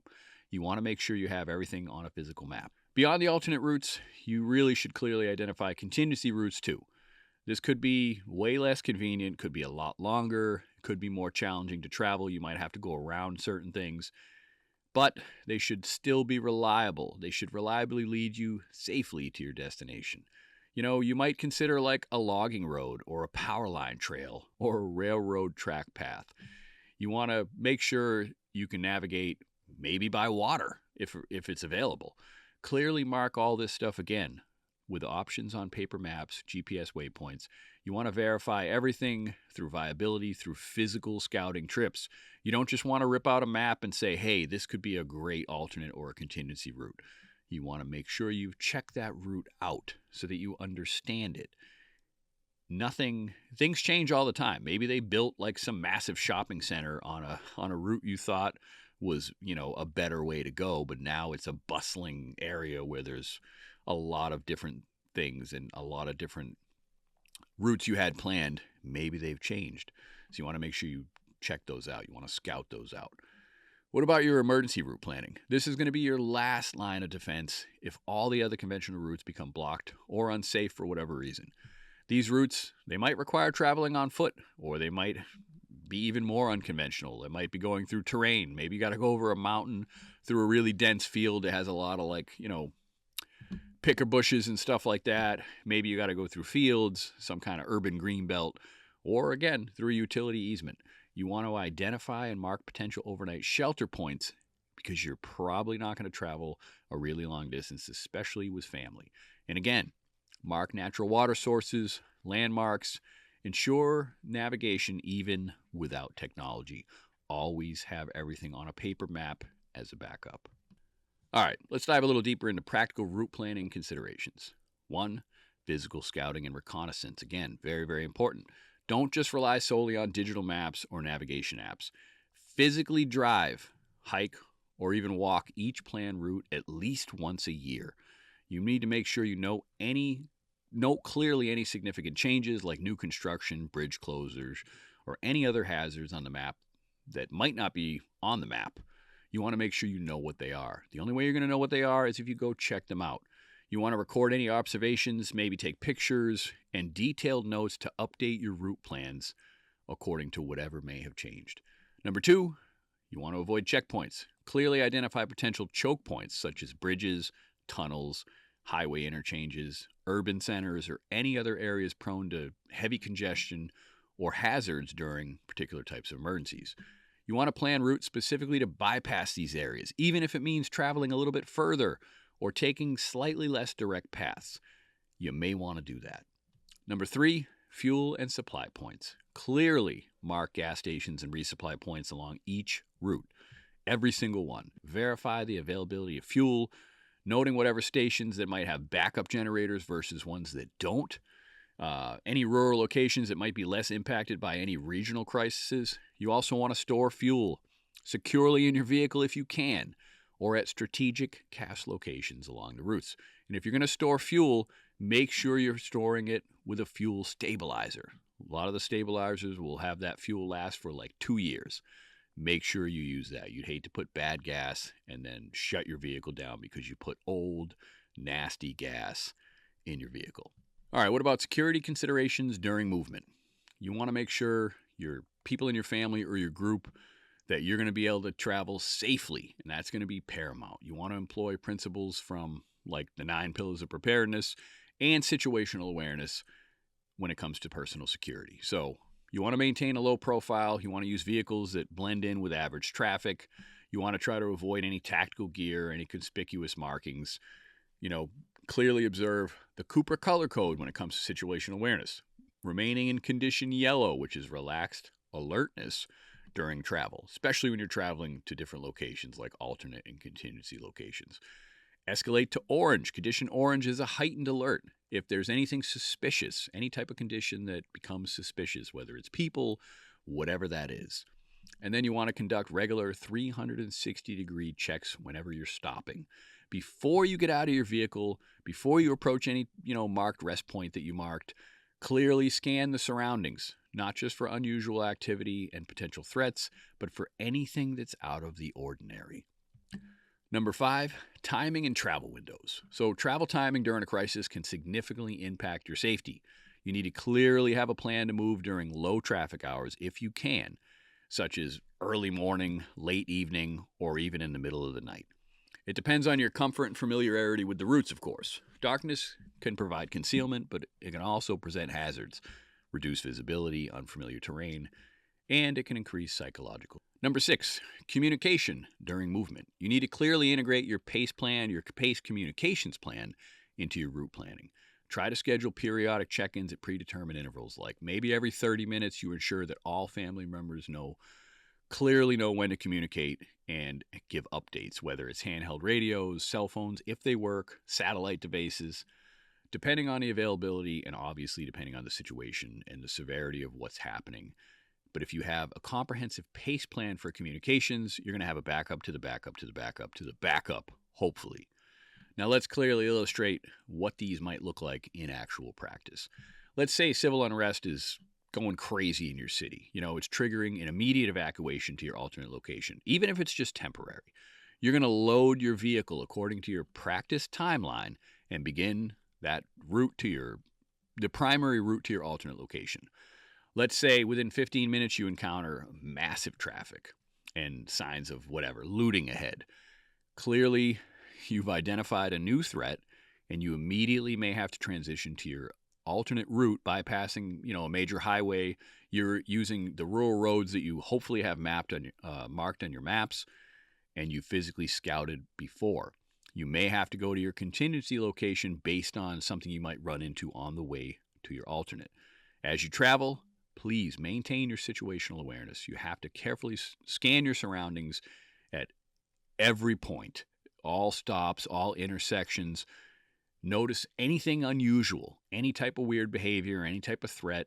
You want to maintain communication with your family that might be in other vehicles as well, to update them of the status of something maybe that you saw that just doesn't look right. So if there's another route blockage, maybe it's due to flooding, you can smoothly transition to your contingency route, which hopefully is clearly marked and identified on your paper maps, and communicate that to other family members who may not be following directly behind you.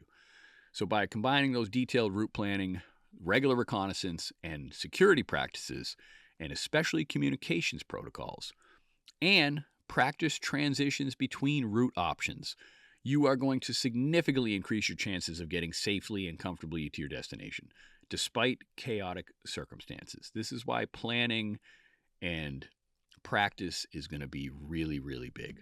So, effective route planning, movement security, clearly identifying multiple redundant routes, physically verifying conditions, and planning meticulously for any obstacles and integrating security are going to be your best practice. You want to time your movement. You want to try to get better every single time you do some kind of a drill. You want to try to get better and faster and do things more clearly. Do it until you just think you have it down pat, and then keep doing it as often as you can. You want to make sure you're going to also be able to maintain continuous communication. So please have a PACE plan for communication, even if it's just multiple sets of two-way radios, whatever you need to do. So with your routes now clearly defined, carefully planned, and thoroughly rehearsed, we're going to start talking about essential skills like shelter construction, any protection from the exposure, and survival in the elements during that bug out journey. All right, so with your bug out routes thoroughly planned and security strategies clearly established with your group and your family, we're now going to focus on another essential survival priority: shelter and protection from the elements. Could be exposure to harsh weather, cold, heat, again, depending on where you are, what time of the year it is, what season of the year, any type of rain that can quickly become life-threatening. If you're not adequately prepared, you're going to have bigger problems. And in fact, according to the survival principles outlined in our book, The 9 Pillars of Preparedness, exposure typically kills faster than dehydration or starvation, much faster. So it makes proper shelter one of your most immediate priorities during an evacuation, especially in a survival scenario. So let's establish clearly why shelter is critical. Human beings lose body heat approximately 25 times faster when you're wet. Now, that's a statistic of why exposure can be so deadly. Even in moderate temperatures, if you're wet, you could become cold and exposed to wind for too long. Even if it's, say, 40, 50 degrees, you can still have problems with exposure. And heat exposure, that's equally as dangerous, leading to crazy rapid dehydration, heat exhaustion, or even heat stroke in some extreme conditions. That could take you out incredibly fast. So clearly, shelter has to address 3 basic threats efficiently, really quickly, and with minimal resources. Your shelter options are going to depend on your environment, of course, and whatever you have for available materials. And of course, the duration of your situation. You should have multiple shelter plans clearly established in your bug out gear and knowledge, ranging from quick emergency shelters like tarps to semi-permanent structures for even longer stays. So, all right, number 1, what's your immediate shelter? What's your immediate emergency shelter? This should be quick, efficient, and really should be focused on protection from sudden weather, like crazy rain, snowstorms. These shelters can rely on carried gear like a tarp, a poncho, or a bivvy. This should always be, again, clearly packed and easily accessible. So what about a tarp shelter? Tarp is going to be simple, the most versatile, probably your most reliable emergency shelter. You can set it up like an A-frame or a lean-to. You can even have it fully enclosed depending on the conditions. So you want to carry, some kind of military-grade tarp or lightweight waterproof tarp, pre-attached with paracord at the corners for rapid deployment. So have it set up with some kind of you can get like a rapid ridgeline already put together by Graybeard Green Beret. He sells those on his website, and they're pretty awesome. We featured them in one of the films that we did with Josh Enyart. They're pretty amazing. What about a poncho shelter? We talked about that earlier. The military-style poncho can serve as a poncho just for you, or you can, again, snap them together for a rapid shelter setup. And with minimal practice, you can make a lean-to or, even an enclosed shelter within minutes, getting you out of that wind and rain as fast as possible.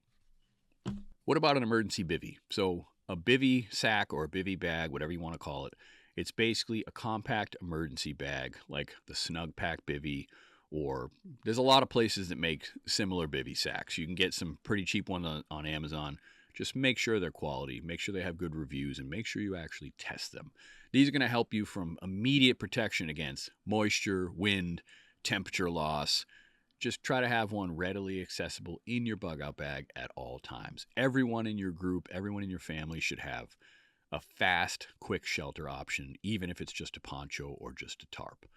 And make sure, again, practice every emergency shelter setup as much as possible so that during something that actually is happening, you're at least somewhat calm, somewhat confident, and efficient at setting it up.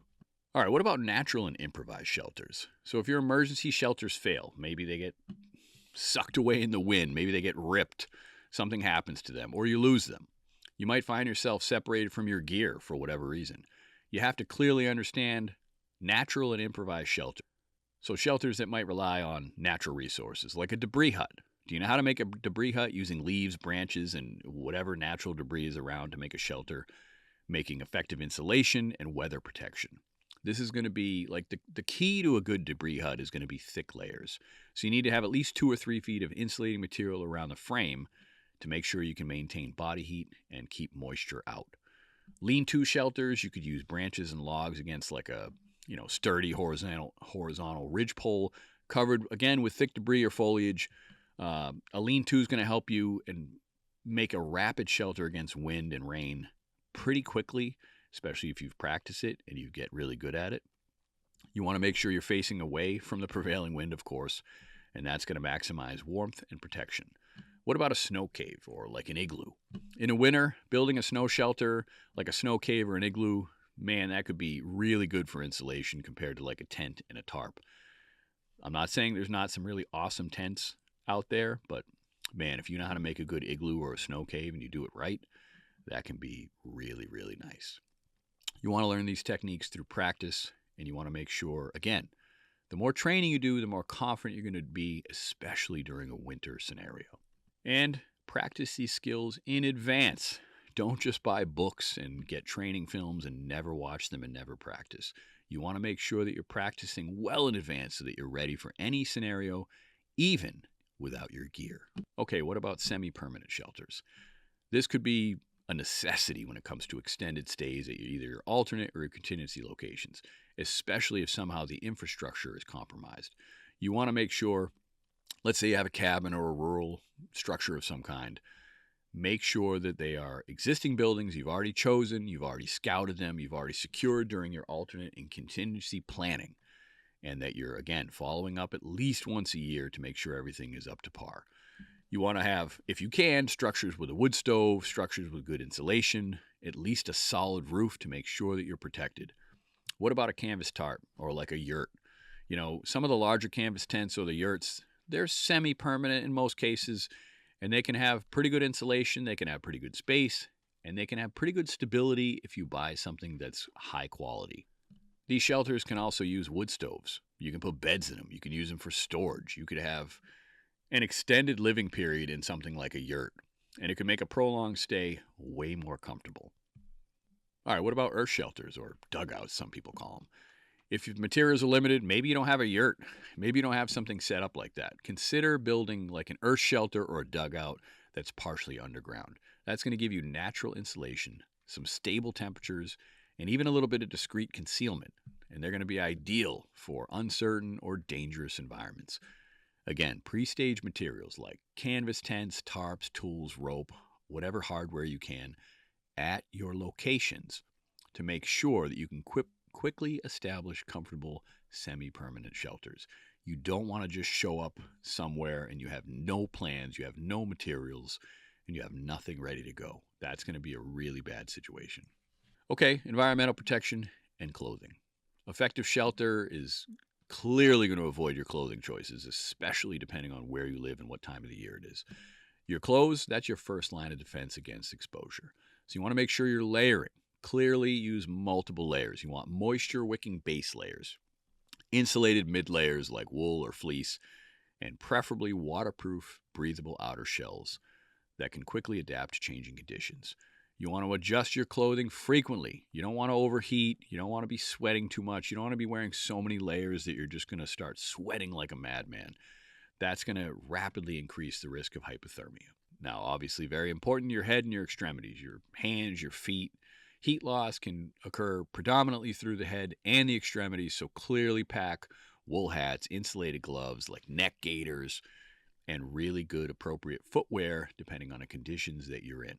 And make sure you have backup pairs available in waterproof storage bags like a dry bag, or at least something.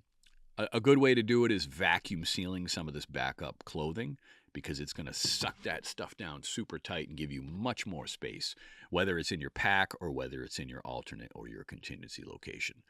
Vacuum sealing, man, if you can get a vacuum sealer, there's so many things you can do with it that'll help in your preparedness game. It's pretty crazy. And again, footwear. You want to make sure whatever you have, like, don't have a really nice pair of hiking boots that you've never broken in. Make sure they're waterproof, make sure they're rugged, and make sure that you've moved in them before. You've rucked with them, you've hiked with them, you've walked with them. You need to make sure you take care of your feet, and really comfortable boots are going to be a big way to do that. And again, make sure your socks are either wool or synthetic, and just please take care of your feet. You don't want to get something like trench foot. It's horrible. All right, fire making and warmth. So clearly shelter and warmth, they're interconnected. Reliable fire making skills and multiple fire starting methods are essential. So again, have a PACE plan for fire starting. You want to have multiple methods. You want to have redundancy in your fire starting tools. Again, waterproof matches, lighters, ferro rods, whatever you got. You want to have prepared tinder too. You want to carry some prepared tinder. Again, I wouldn't waste a lot of time personally with dryer lint. You could use cotton balls soaked in Vaseline. You could use the commercial tinder tabs like the ones we carry. There's a ton of different tinder resources out there, so you're not trying to figure out what's the best tree, how do I make a really good fine bird's nest. You can carry a lot of that stuff in your pack. Obviously, you should have the skills to be able to create your own bird's nest, but in a survival situation, you're not just going to be, I'm going to do everything bushcraft. Try to give yourself as many advantages as possible. And pre-made tinder tabs is clearly an advantage, especially in a situation where you need to get fire and warmth quickly. What about fuel management? You want to make sure that you're gathering, processing, and storing dry firewood, kindling, any type of bird's nest, whatever you can store when it comes to making fire. Try to keep it stored in every location. And of course, you want to make sure you're practicing your fire starting. Not just you, every member of your family. Make sure they're proficient so that they're confident during an actual emergency. So clearly, survival in the elements is going to depend on rapid shelter construction, the right clothes, environmental awareness, and reliable fire making. So here are your immediate action items to clearly ensure preparedness in this area. Practice your emergency tarp setup. Ponchos, bivvy shelters, try to do that as much as possible, at least monthly. Try to build some natural shelter. Debris huts, lean-tos, try to do that at least every few months. Stock your alternate and contingency locations with some type of semi-permanent shelter materials. And again, regularly inspect, rotate, and update your clothing layers and gear, especially if you have kids. Kids grow out of clothes really fast. So if you put a bunch of winter gear aside for your children and 2 years goes by, and they don't fit anymore, you didn't really do your job. You need to make sure you're updating, especially for growing children, to make sure that what you have for them fits, so that it's not middle of winter and you're trying to move somewhere and the boots don't even fit them. They can't even put them on. Now they're stuck trudging through the snow in sneakers because you never updated the gear based on their growth. This is something to keep in mind. And really, really important, you want to make sure you're practicing fire making at least monthly under different conditions. Hey, today's a rain day. Let's go out and try to start a fire. Let's go out and try to collect tinder and start a fire in the rain. So by clearly establishing multiple shelter options, clothing strategies, and fire making skills, you are going to dramatically reduce exposure risks. And you're going to ensure survival and comfort during any potential bug out journey. So with your shelter skills fully established, clearly practiced, and thoroughly understood, we're now going to move on to something vitally important in preparedness: water sourcing, water purification, and hydration strategies during emergencies. Clearly, water is essential for life. In a survival scenario, any survival scenario, your hydration strategy must be precise, it must be reliable, and it definitely has to be redundant. You have to ensure access to clean water, even in the most challenging environments, especially any type of prolonged crisis. Humans can only survive about 3 days without water, although severe hydration symptoms can happen much faster, and clearly you have to understand that the 3-day rule is not hard and fast. If you're on the move, if you're sweating, if the temperatures are really high, you could be gone in less than a day. So you need to make sure you plan accordingly.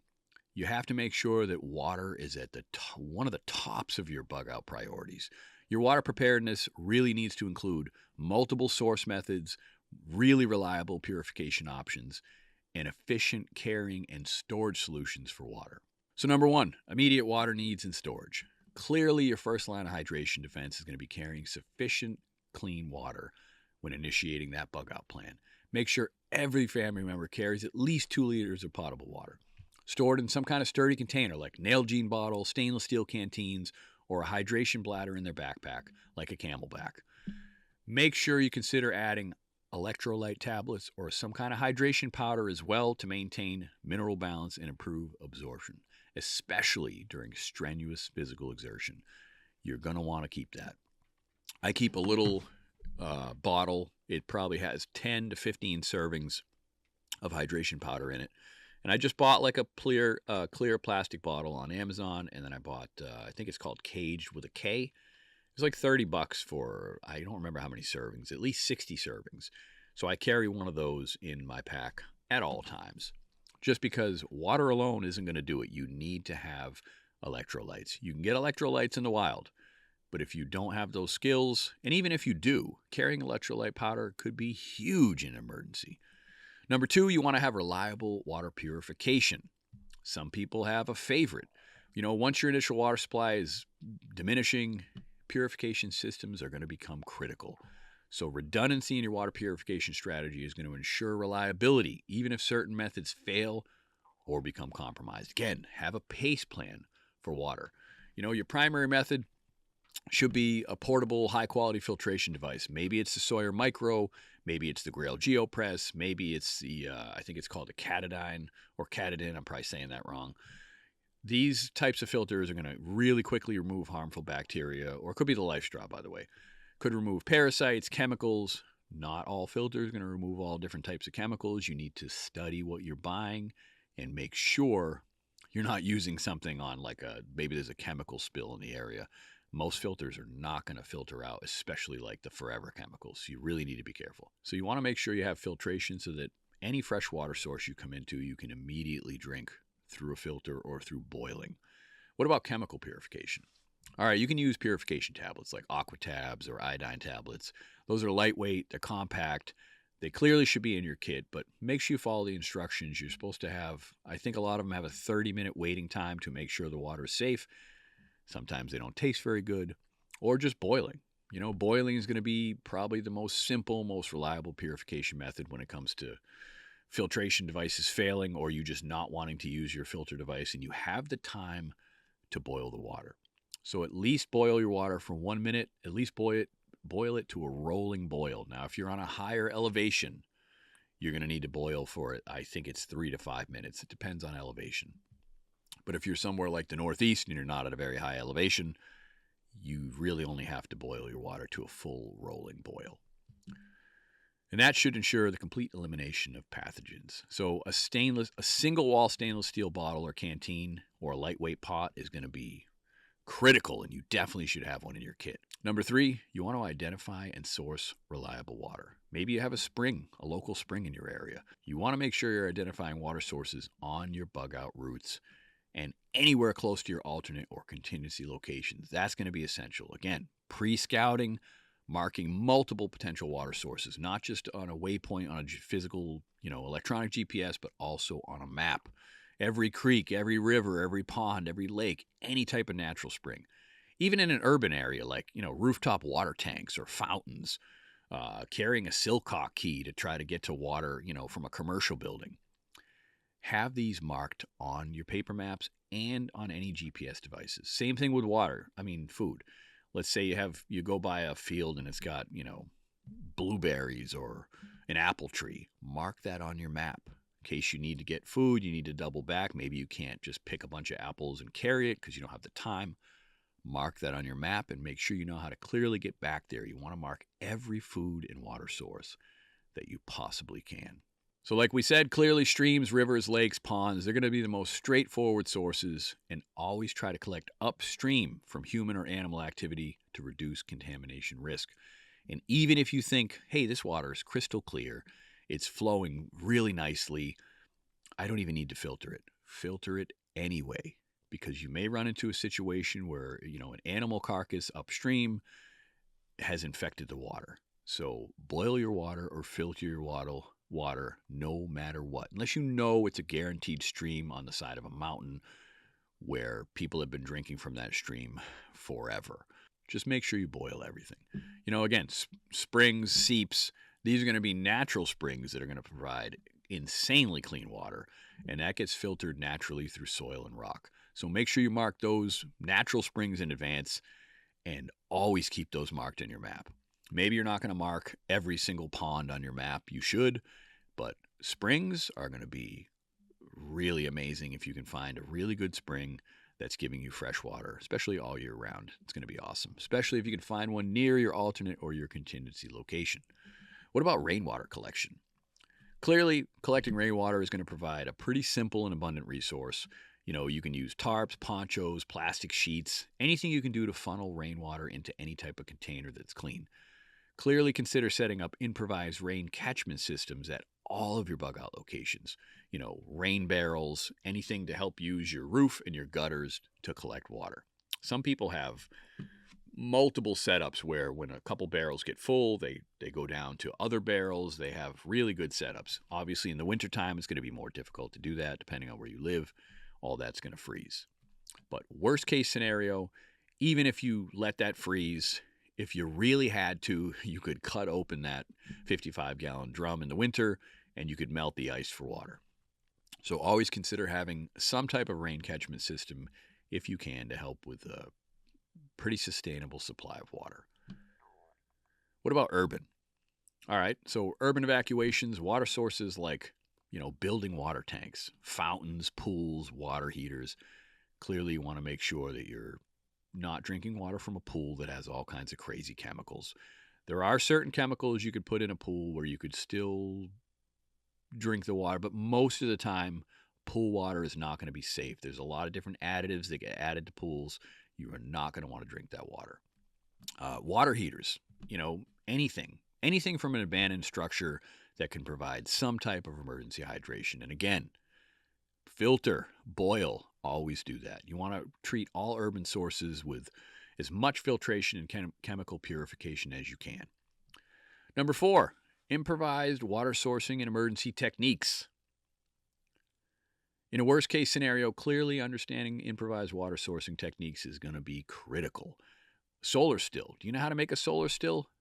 Solar still, you're going to extract water through condensation, providing clean drinking water in dry or contaminated areas. You can dig a pit, place a container at the bottom of the pit, cover with a plastic sheet, put a little stone in the middle so the sheet is going down towards whatever your stainless steel cup. And then when you want to put a bunch of greenery in there, obviously you want to make sure it's not poisonous.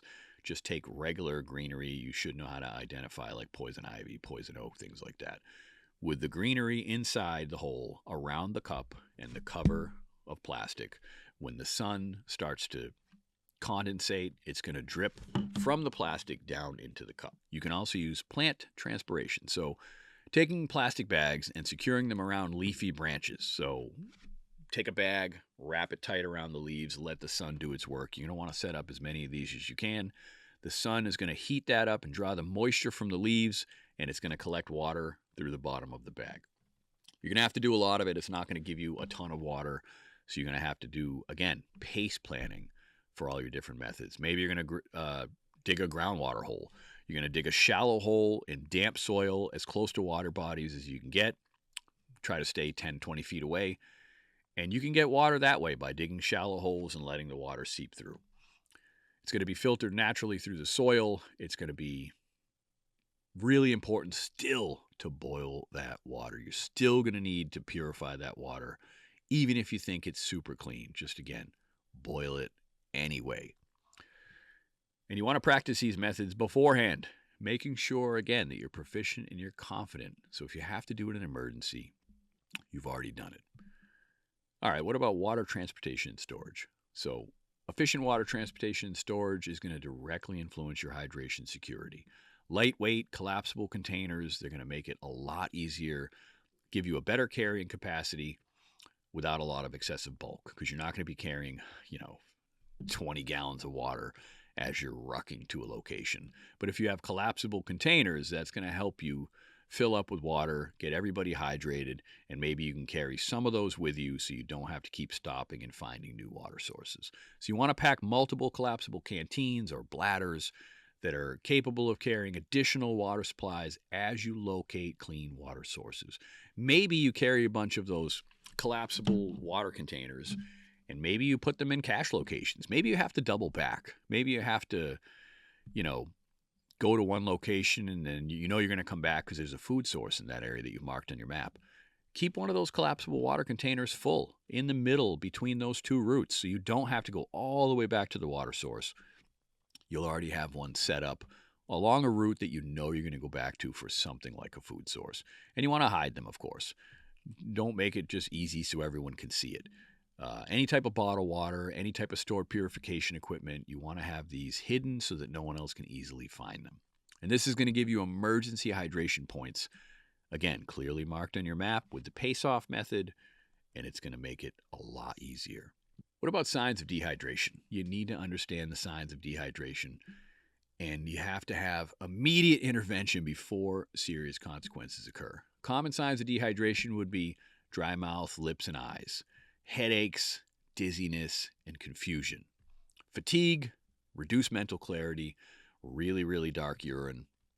And let's say you're really thirsty, your lips are dry, you haven't went to the bathroom in a few hours. That could be a major sign that you are really, really dehydrated. So you want to make sure that you're drinking water as often as possible, even if you're not feeling thirsty. You want to hydrate proactively, and you want to adjust that consumption rate based on environmental conditions.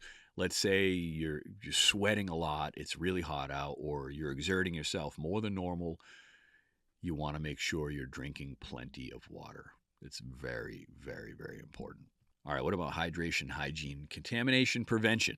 You want to make sure you're not contaminating something like a really critical water source. You want to maintain strict hygiene. Make sure you're separating dirty and clean water containers to avoid any type of cross-contamination. You want to clean your filter equipment as much as you can. You definitely want to backflush, your Life Straw or your Sawyer Mini or your Sawyer Micro Squeeze. And you want to avoid touching container openings with your hands, especially when your hands are dirty. You want to keep all your bottles secured nice and tight. And you want to inspect your containers and filters for damage and leaks.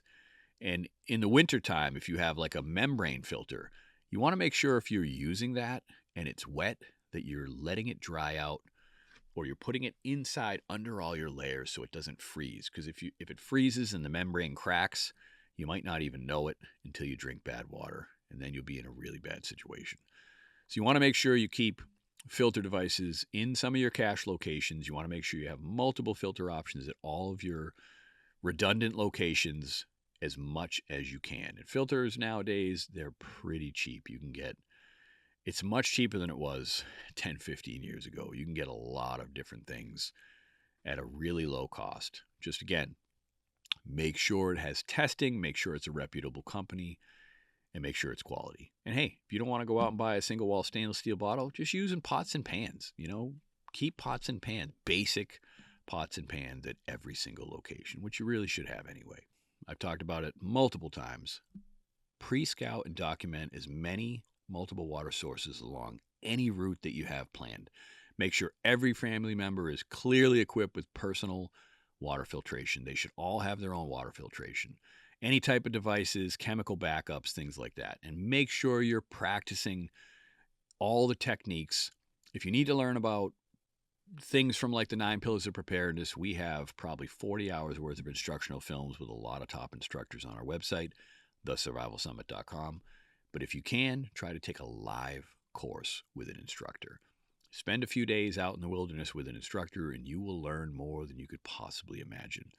So again, maintain hydration proactively, making sure you train all your family members, not just to recognize dehydration symptoms immediately, but to make sure they're using discipline, mastering water sourcing, purification, and hydration strategies.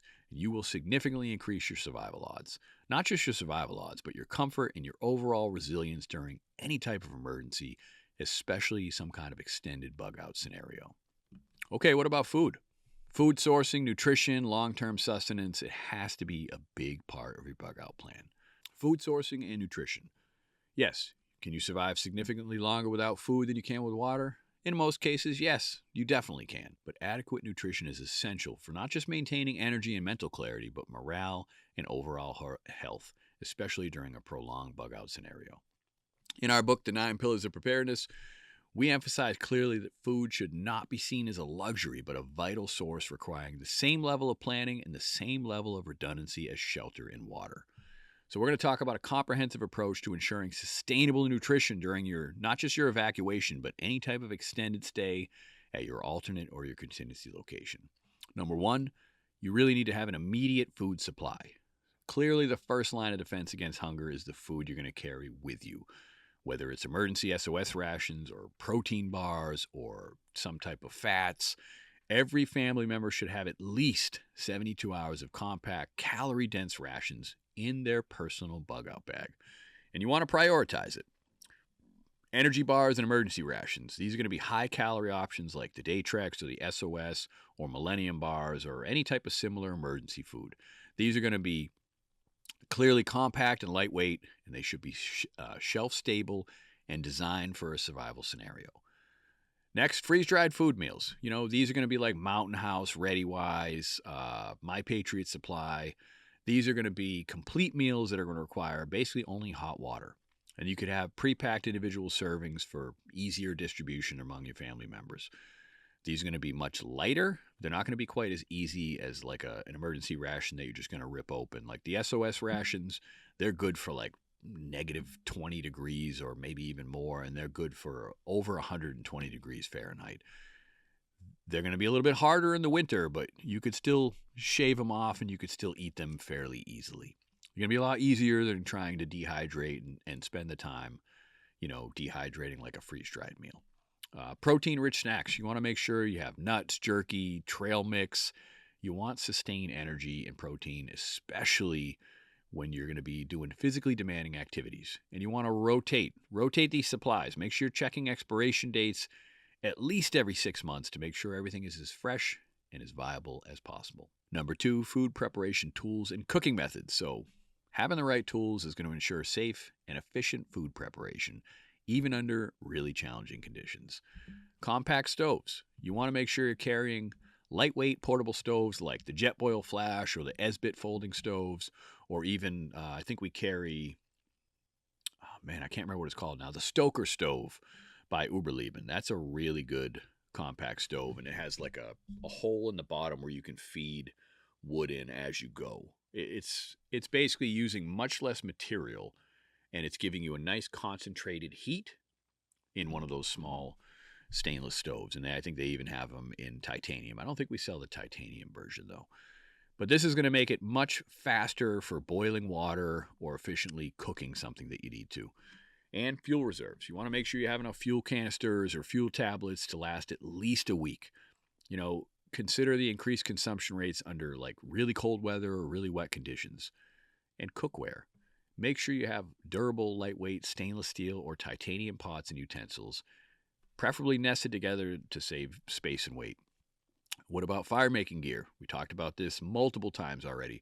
Make sure you have redundant ignition sources, lighters, ferro rods, waterproof matches, stormproof matches, anything that will allow you to make a fire to cook if your stoves happen to fail, especially if you're using, like a propane type of stove. You're going to run out of propane at some point, so you need to have a backup method. Practice setting all this stuff up.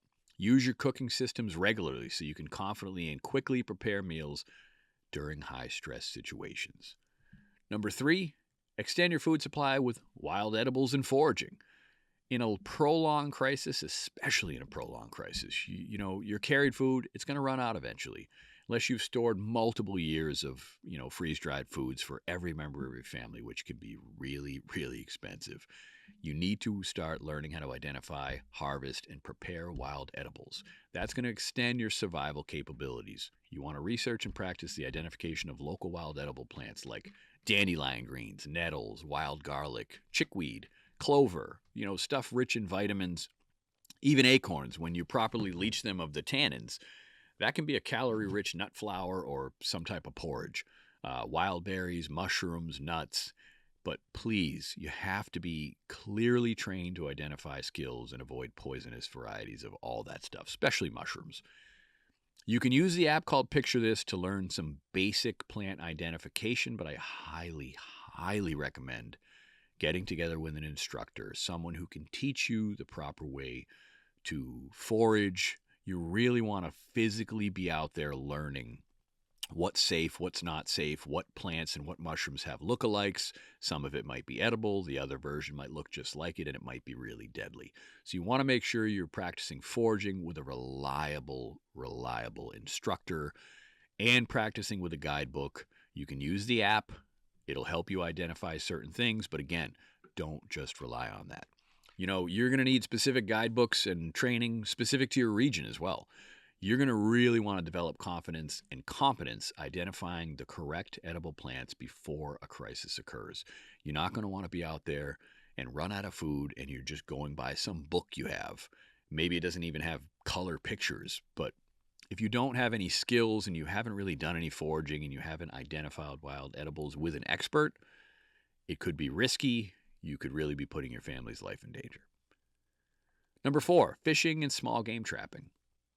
Added protein throughout fishing and trapping small game is dramatically going to improve your calorie intake, and it's going to really help your long-term sustainability. So make sure you pack at least a compact fishing kit in your bug out bag. You want to have hooks, lines, sinkers, any type of artificial or natural bait, and store it all in a waterproof container if you can. If you can have a collapsible fishing rod or hand line, it's going to be really lightweight and effective for fishing.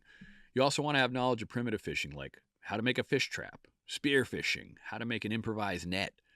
And when it comes to small game, you want to make sure you carry multiple simple snare kits, pre-made snare wires, or learn how to make them from different types of cordage and wire from your gear. And you want to set multiple snares in areas that are showing signs like tracks, droppings, increasing your chances of success. If you can find a good, you know, you'll see sometimes out in the woods, there'll be a trail where it looks like multiple different types of animals converge to that trail to get to a specific water source. That's going to be how you're going to, and again, get with an instructor, learn the proper ways of finding small game trails, and learn how to do trapping effectively.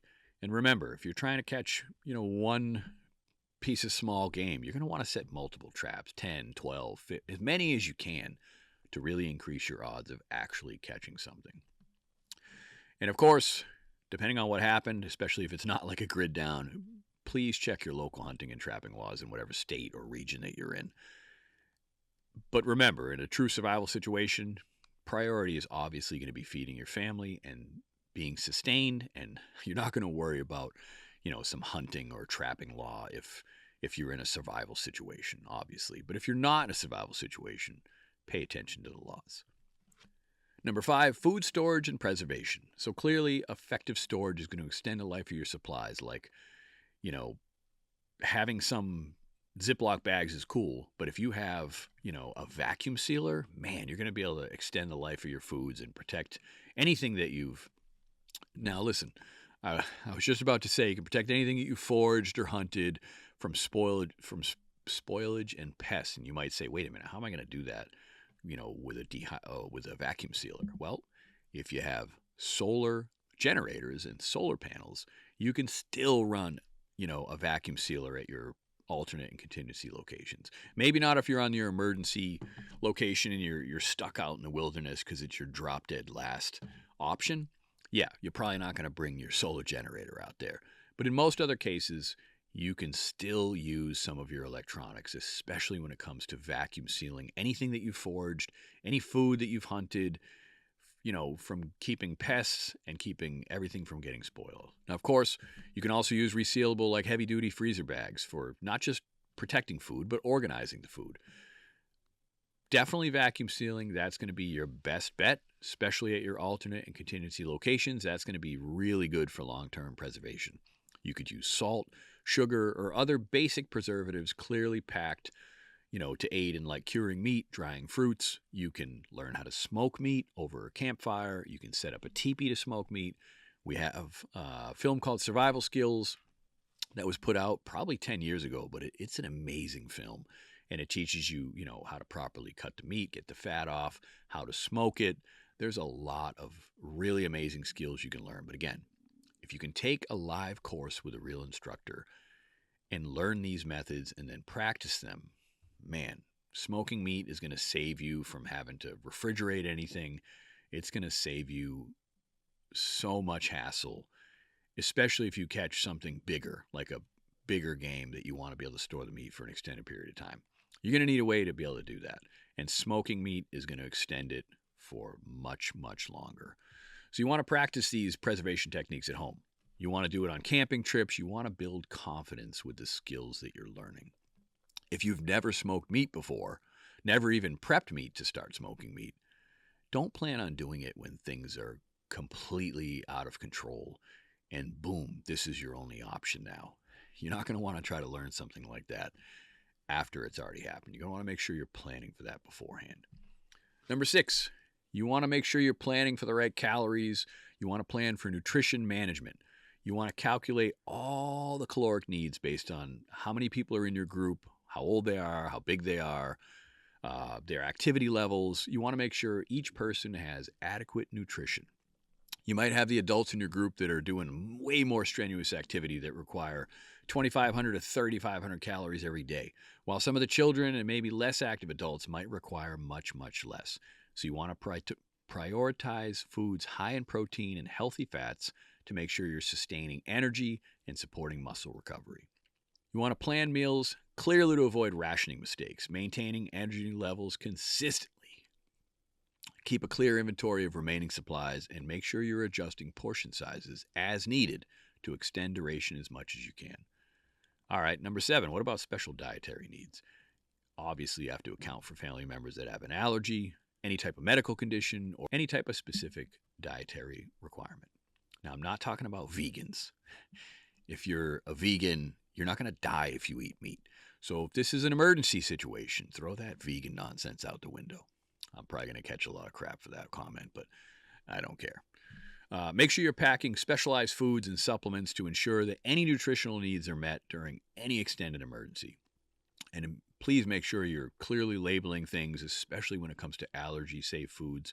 You don't want any confusion during any high-stress scenario where somebody who's allergic to something eats something they're not supposed to because they weren't sure exactly what it was. Number 8, boosting morale through food. That's a thing.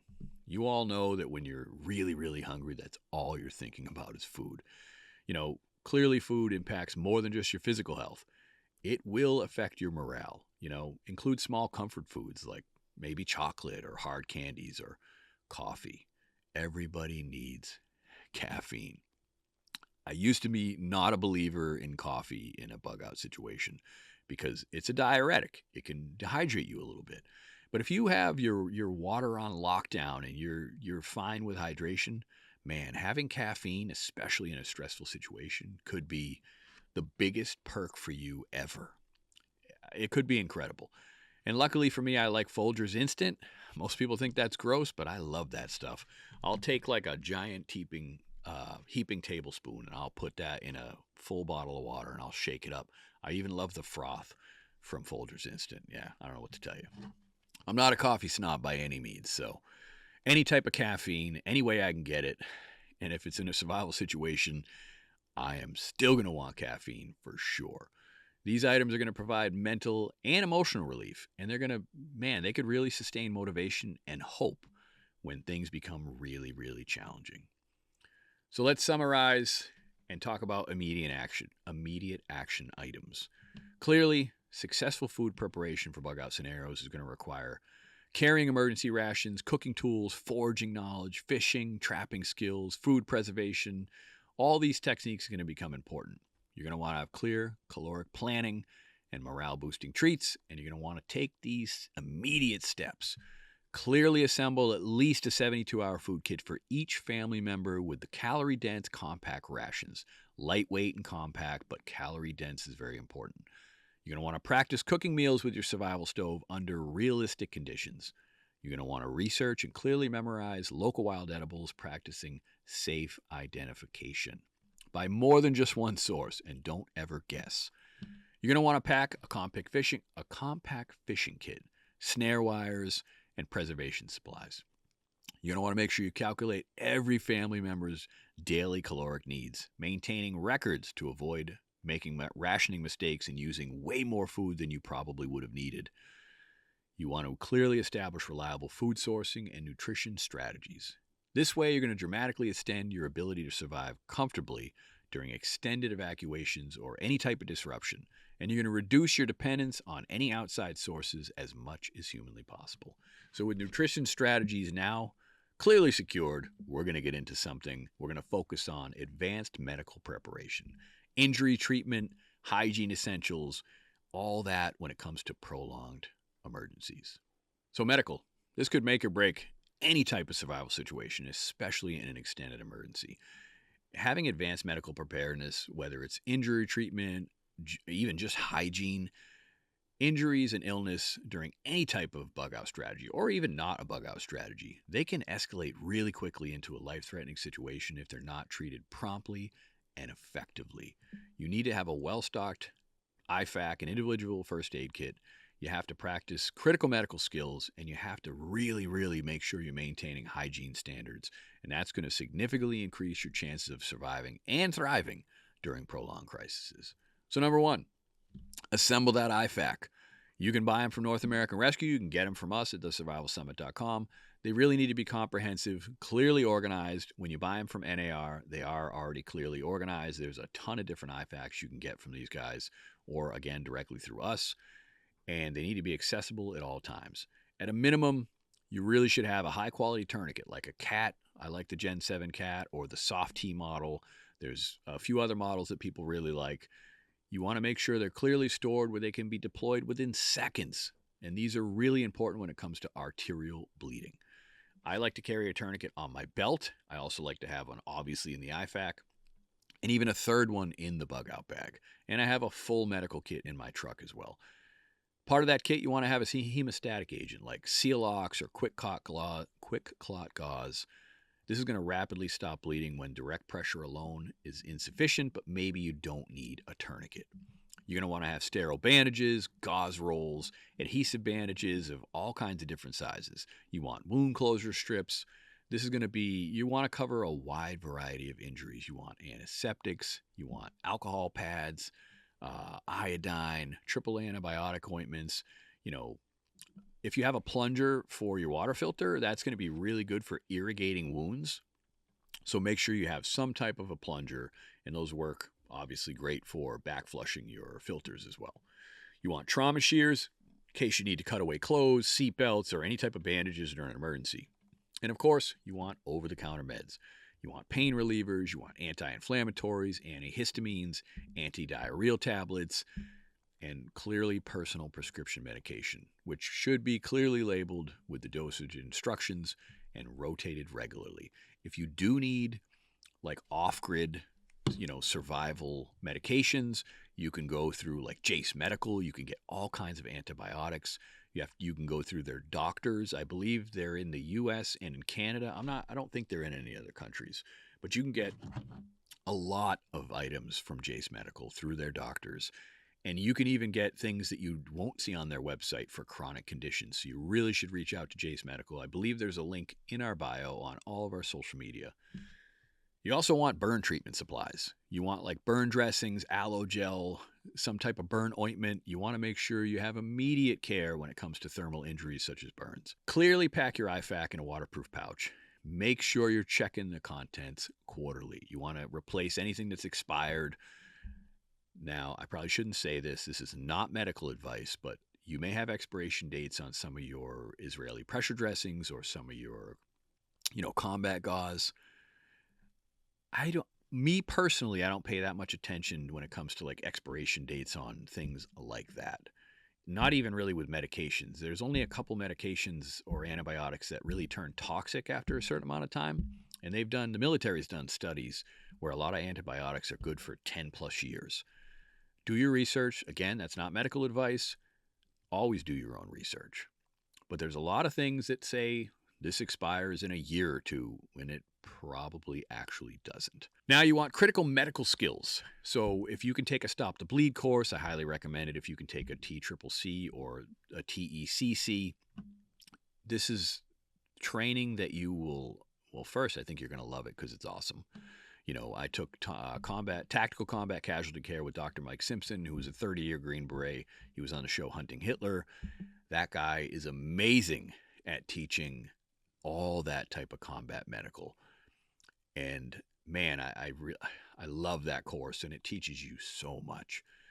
Because having gear is not enough. Every single family member, especially the adult family members, they really need to be trained in a lot of different skills. They need to know hemorrhage control. They need to know how to apply a tourniquet, how to pack a wound, how to apply direct pressure to stop life-threatening bleeding. They need to know airway management. They need to recognize how a blocked airway, how to unblock an airway using like the Heimlich maneuver or any other type of positional techniques to restore breathing. They need to know how to splint a wound, to immobilize, like stabilizing broken or sprained limbs using a splint, bandage, or any type of improvised splint like sticks and paracord. They really should have these skills. And burn treatment. Cooling burns quick and applying sterile dressings and monitoring for signs of infection. Infection is going to be your biggest enemy. Another reason, by the way, where going to Jace Medical for some off-grid antibiotics is going to be really, really critical. What about shock recognition and treatment? You want to clearly identify symptoms like confusion, super pale skin, really rapid breathing, lying the patient flat, elevating the feet, keeping them warm. You also want to teach basic CPR. You want to know how to do chest compressions, rescue breaths. If you can take a normal CPR course, you really should take one. And, in a lot of places, they're pretty cheap to get a CPR course. Even your company probably has CPR courses and basic first aid courses. Hopefully they do. So take advantage of that training whenever you can. And make sure you're clearly seeking professional training, like a Stop the Bleed course or a CERT program or anything from the Red Cross like first aid or wilderness first responder courses.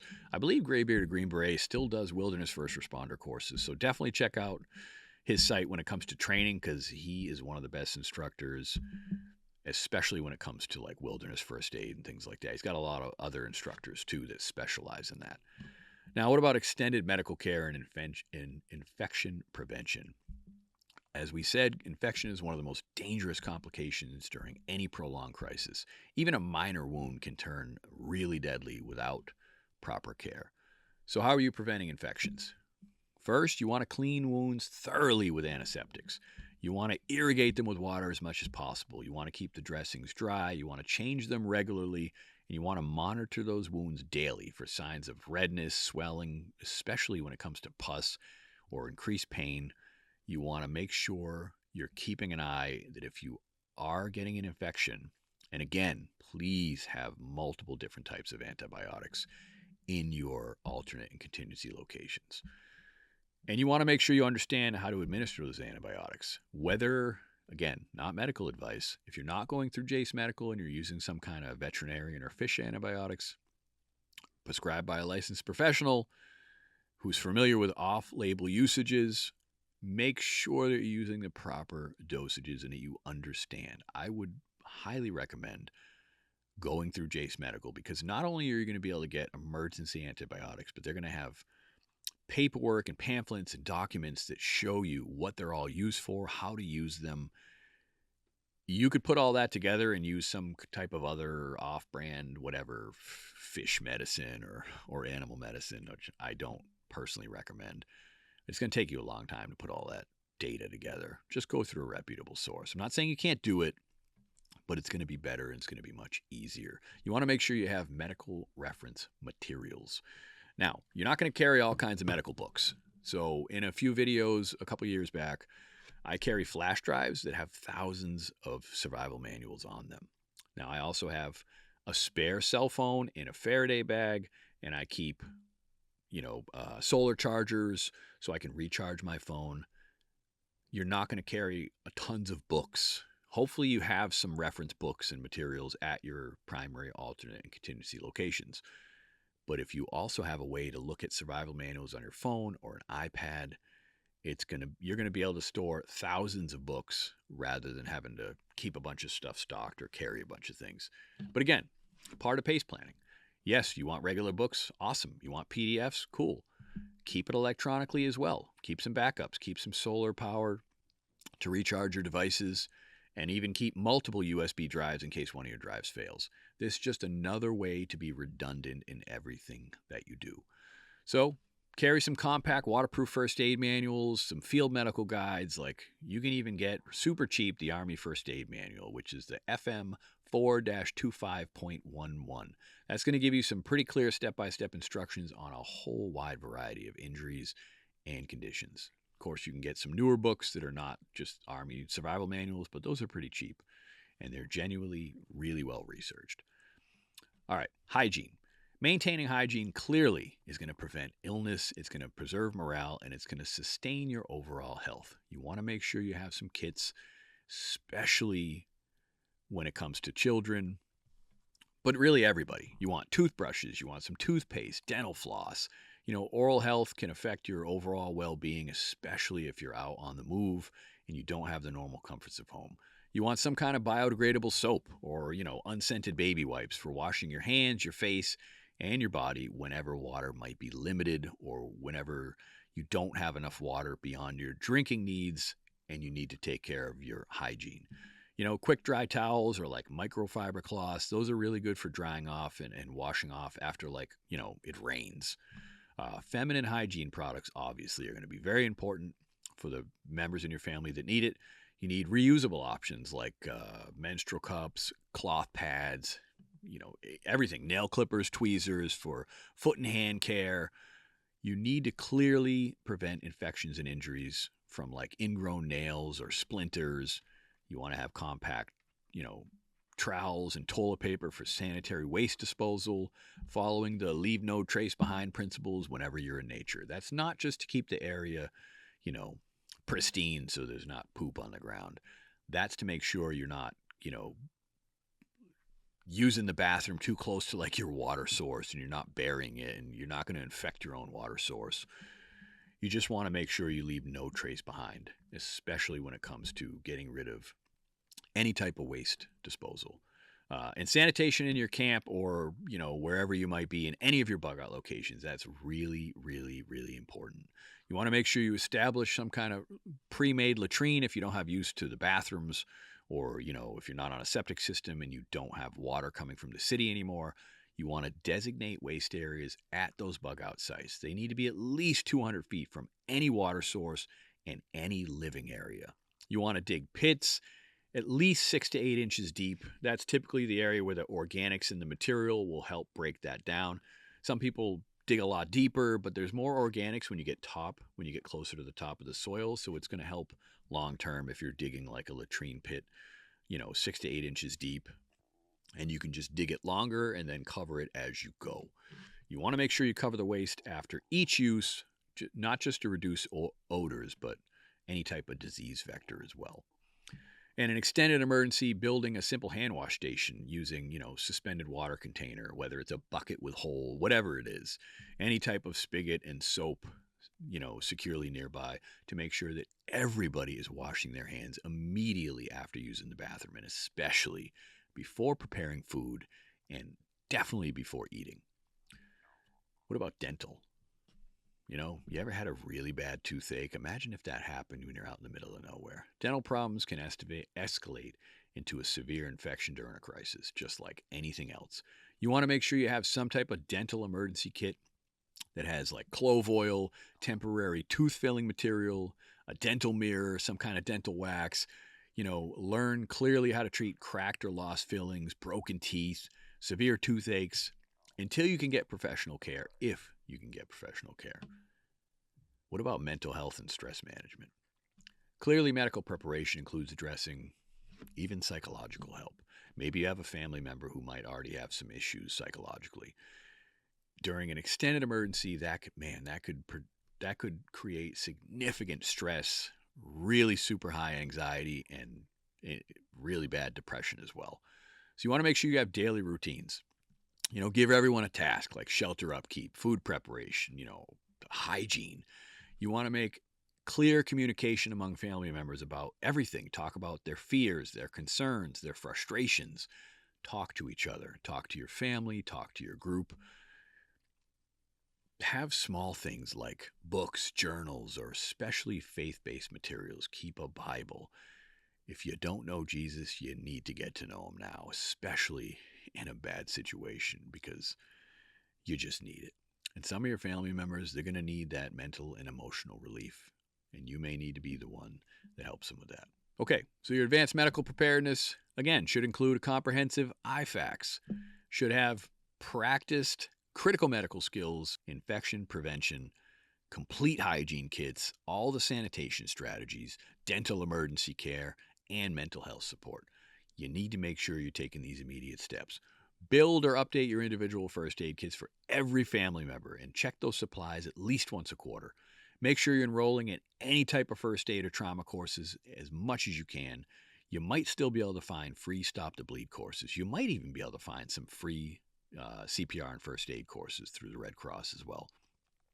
Make sure you're establishing sanitation and hygiene protocols, not just at home, but at all of your locations. Practice wound care, splinting, any other medical skills that you need to learn before an emergency occurs. By mastering these advanced medical preparedness techniques and skills, injury treatment, hygiene essentials, you're going to prevent minor issues from turning and escalating into major issues and concerns that could take you out. And you're going to want to maintain health and morale during any type of prolonged bug-out scenario. So with your medical and hygiene prepared, now we're going to move on and we're going to talk about communication. We're going to talk about planning and maintaining reliable contact with your loved ones during and after any type of evacuation. So communication. Sometimes it's one of the most overlooked, yet one of the most critical areas in survival, and that's communication planning. Without reliable communication, you risk isolation, confusion, and loss of coordination, all which can have deadly consequences during a crisis. At Survival Summit, we try to make it clear that a robust communications plan using the P.A.C.E planning framework is non-negotiable for any serious bug-out or preparedness strategy of any type. First, we're going to break down the P.A.C.E method specifically as it applies to communication. P.A.C.E, we've said it before, we say it a lot. P.A.C.E stands for Primary, Alternate, Contingency, and Emergency. This layered approach ensures redundancy that if your primary method fails, you have multiple backups ready to keep you in contact with your family, your group members, or anybody that you have for outside assistance. 1, what's your primary communication? Usually it's your cell phone or any type of digital messenger. Your primary method should clearly be your cell phone using, calls, text, any type of encrypted messaging apps like Signal or Telegram, although those probably aren't as secure as we think they are. When networks remain functional, the smartphone is going to be your most rapid update. Good for mapping, video calls, contact with everyone in your family and your group. And clearly store your emergency contact numbers not just on your phone, but also on some kind of waterproof or laminated card in your wallet or in your bug-out bag. Because if you lose your phone or your phone dies and that's where all your numbers are, you're kind of screwed. So to increase reliability, you want to make sure your phone batteries are fully charged and carry multiple power banks whenever you can. Use solar chargers, vehicle chargers, anything that you can for a backup. Consider using a multi-carrier SIM or unlocked phone to switch networks if you have to. Maybe one provider goes down, you might need to switch to a different provider. And clearly, please label your essential contacts with group roles like who's in charge of medical, who's in charge of comms.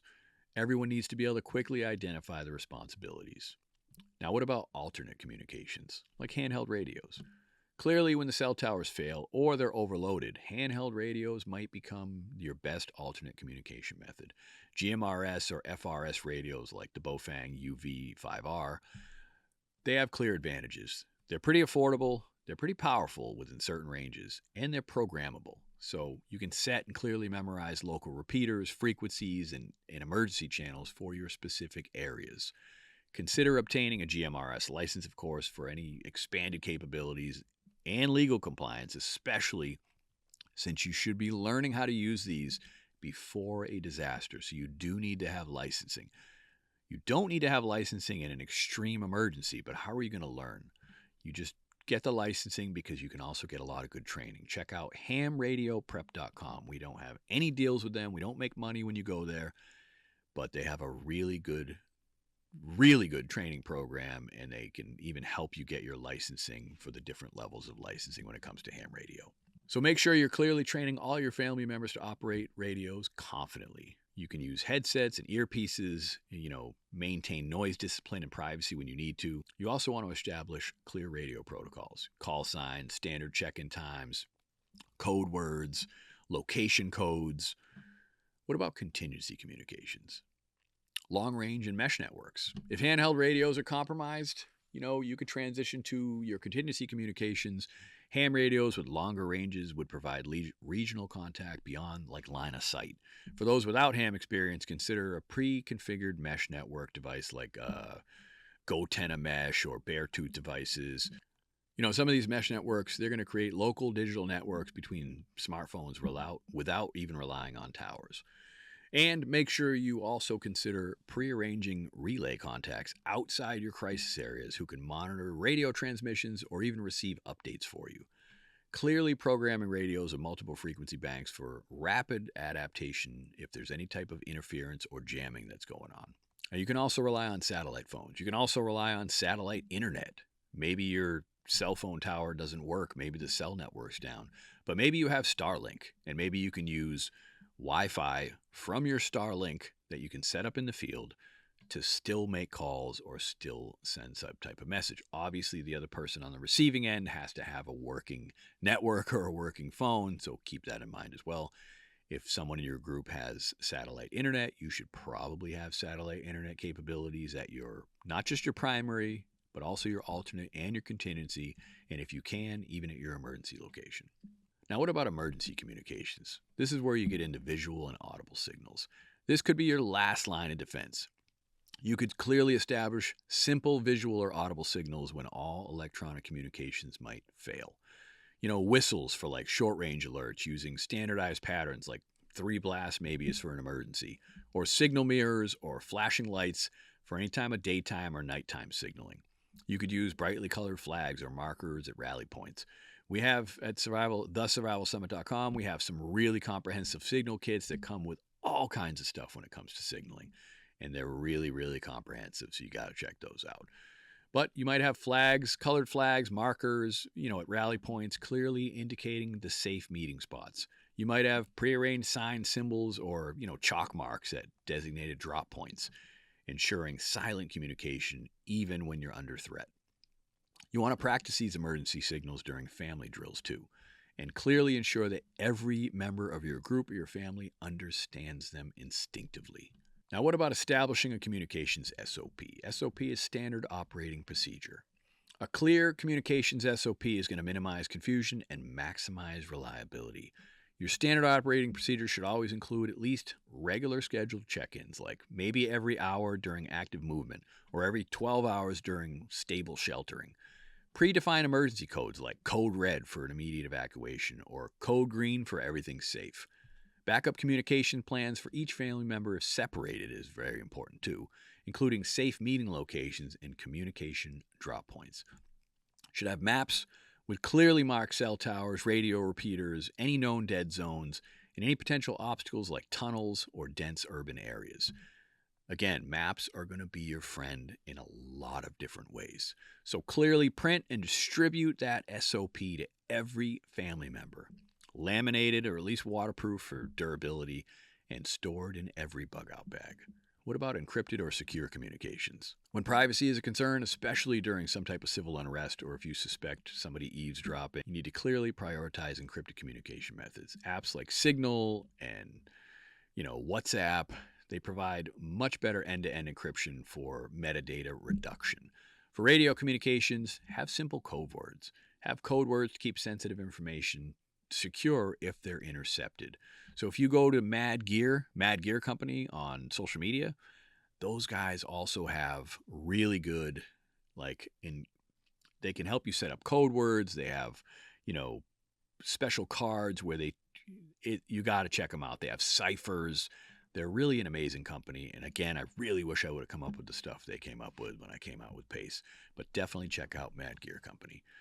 So listen, as an example, saying instead of, hey, Joe, I'm headed to the cabin, say moving to point alpha or moving to point whatever. Instead of using we're out of water, use supply echo depleted. So that way other people who don't know what you're saying can't intercept communications you don't want someone else hearing, but your people know exactly what's going on. You also want to maintain comms discipline, communications discipline. Maintaining communication discipline is going to reduce the risk of any type of misunderstanding, any wasted battery life, and any potential interception by people that you don't want hearing what you're saying. Always try to speak clearly, slowly, and avoid any unnecessary slang or chatter that you don't need to be talking about on the radio. Always confirm receipt of messages within a simple acknowledgement like copy or affirmative. Keep transmissions short and concise. Maintain radio silence especially during dangerous situations or if you suspect nearby threats. And regularly practice these discipline skills with your family or your group during any training exercise. They need to know when it's time to go dark and when it's time to stay silent. What about monitoring local and emergency broadcast? Emergency broadcast monitoring those is going to be essential for staying informed.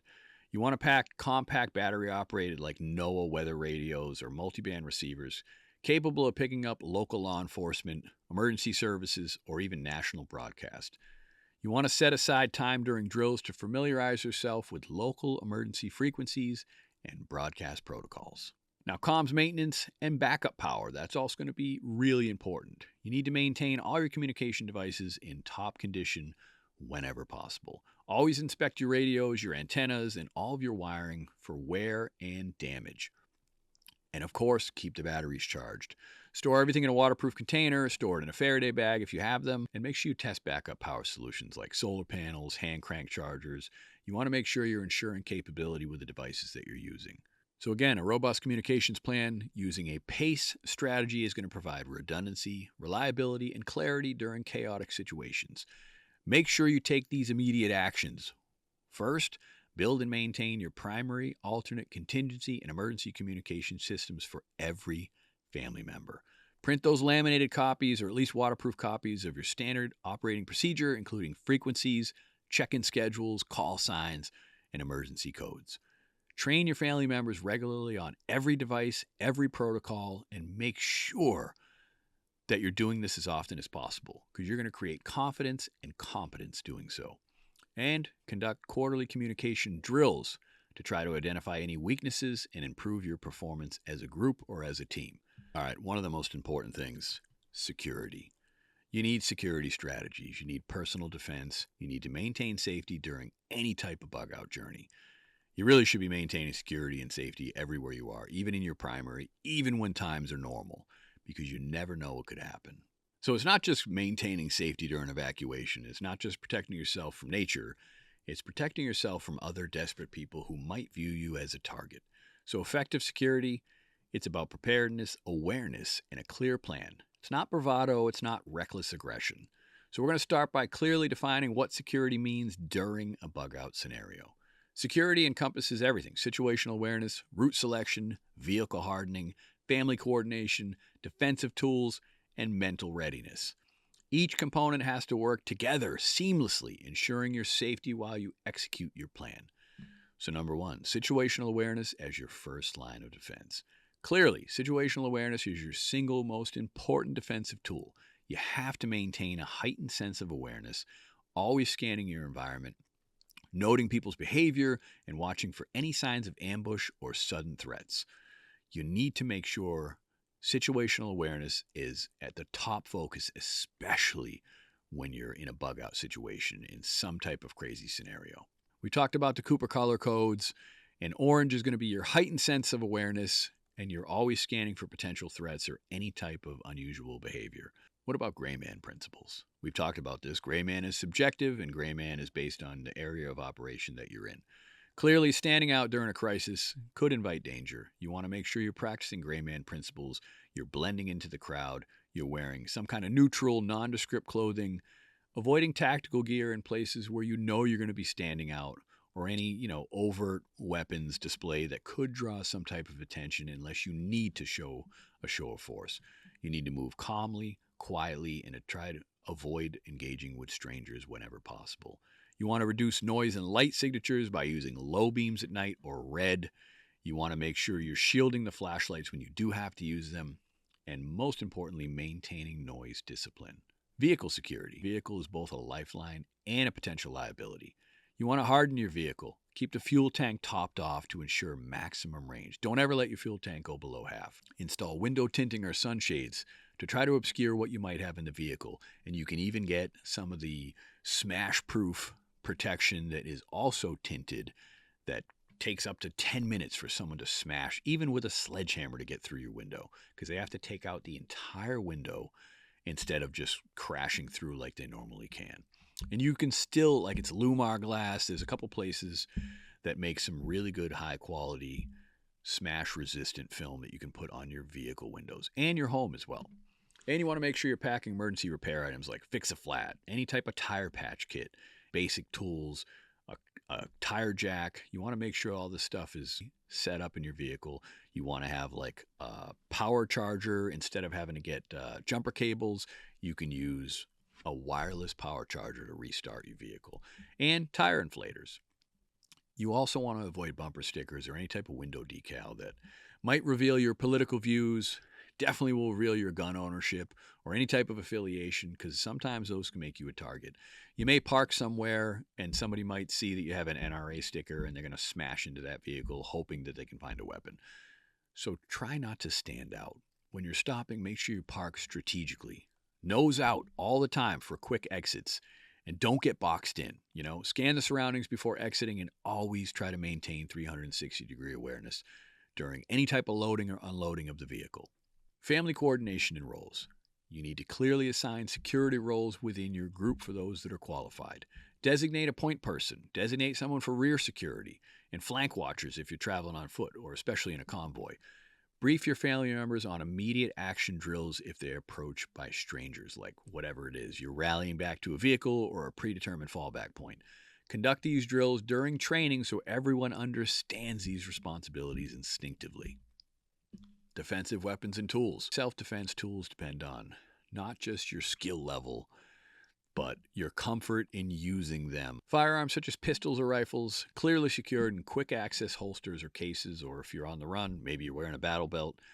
You also want less than lethal tools like maybe pepper spray, tasers, expandable batons. Maybe you want something for your younger children because they're not quite old enough to handle a firearm, but you still want them to have some type of defensive weapon. And also make sure you have bladed tools like fixed knife blades, not just for bushcraft. You can have, some type of defensive weapon when it comes to a blade. Carried discreetly, but still very easily accessible. And of course, improvised weapons, heavy flashlights, tactical pens, things like that might be useful in close quarters. You want to make sure you have training. If you can take Brazilian Jiu-Jitsu, I 1,000,000% recommend that. And know how to fight on your feet. Boxing, kickboxing, Muay Thai. Jiu-Jitsu is going to be really amazing for close quarters, but you still need to have some striking skills unless you're really, really like a super high-level Jiu-Jitsu practitioner. And you want to make sure you train with any of those defensive tools that you have, no matter what they are. How to handle them safely, how to maintain them, how to clean them, and how to realistically deploy them. If you have firearms but you're not training at the range as often as you can, that's a perishable skill. You need to make sure you're keeping that up to par and that you're training as much as possible. Just carrying a weapon doesn't mean you're going to use it confidently or effectively, and it might actually increase risk rather than reducing the risk, especially if you have no skills at all. So make sure you're rehearsing immediate action drills. It's going to build reflexive responses during sudden threats. And as an example, vehicle ambush. Practice rapid exits, cover positions, and returning fire whenever necessary.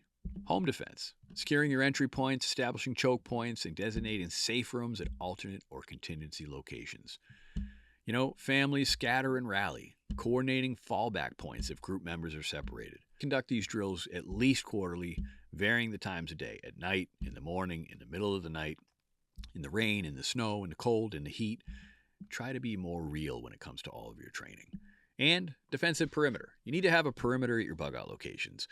When you get to your alternate or your contingency site, make sure you're establishing a defensive perimeter. Identify any key terrain like higher ground, any likely avenues of approach, and try to set up obstacles or barriers like older vehicles, brush piles, any type of fencing, something to delay intruders or something to try to funnel them into an area that you're going to be watching where they're going to take the easier route.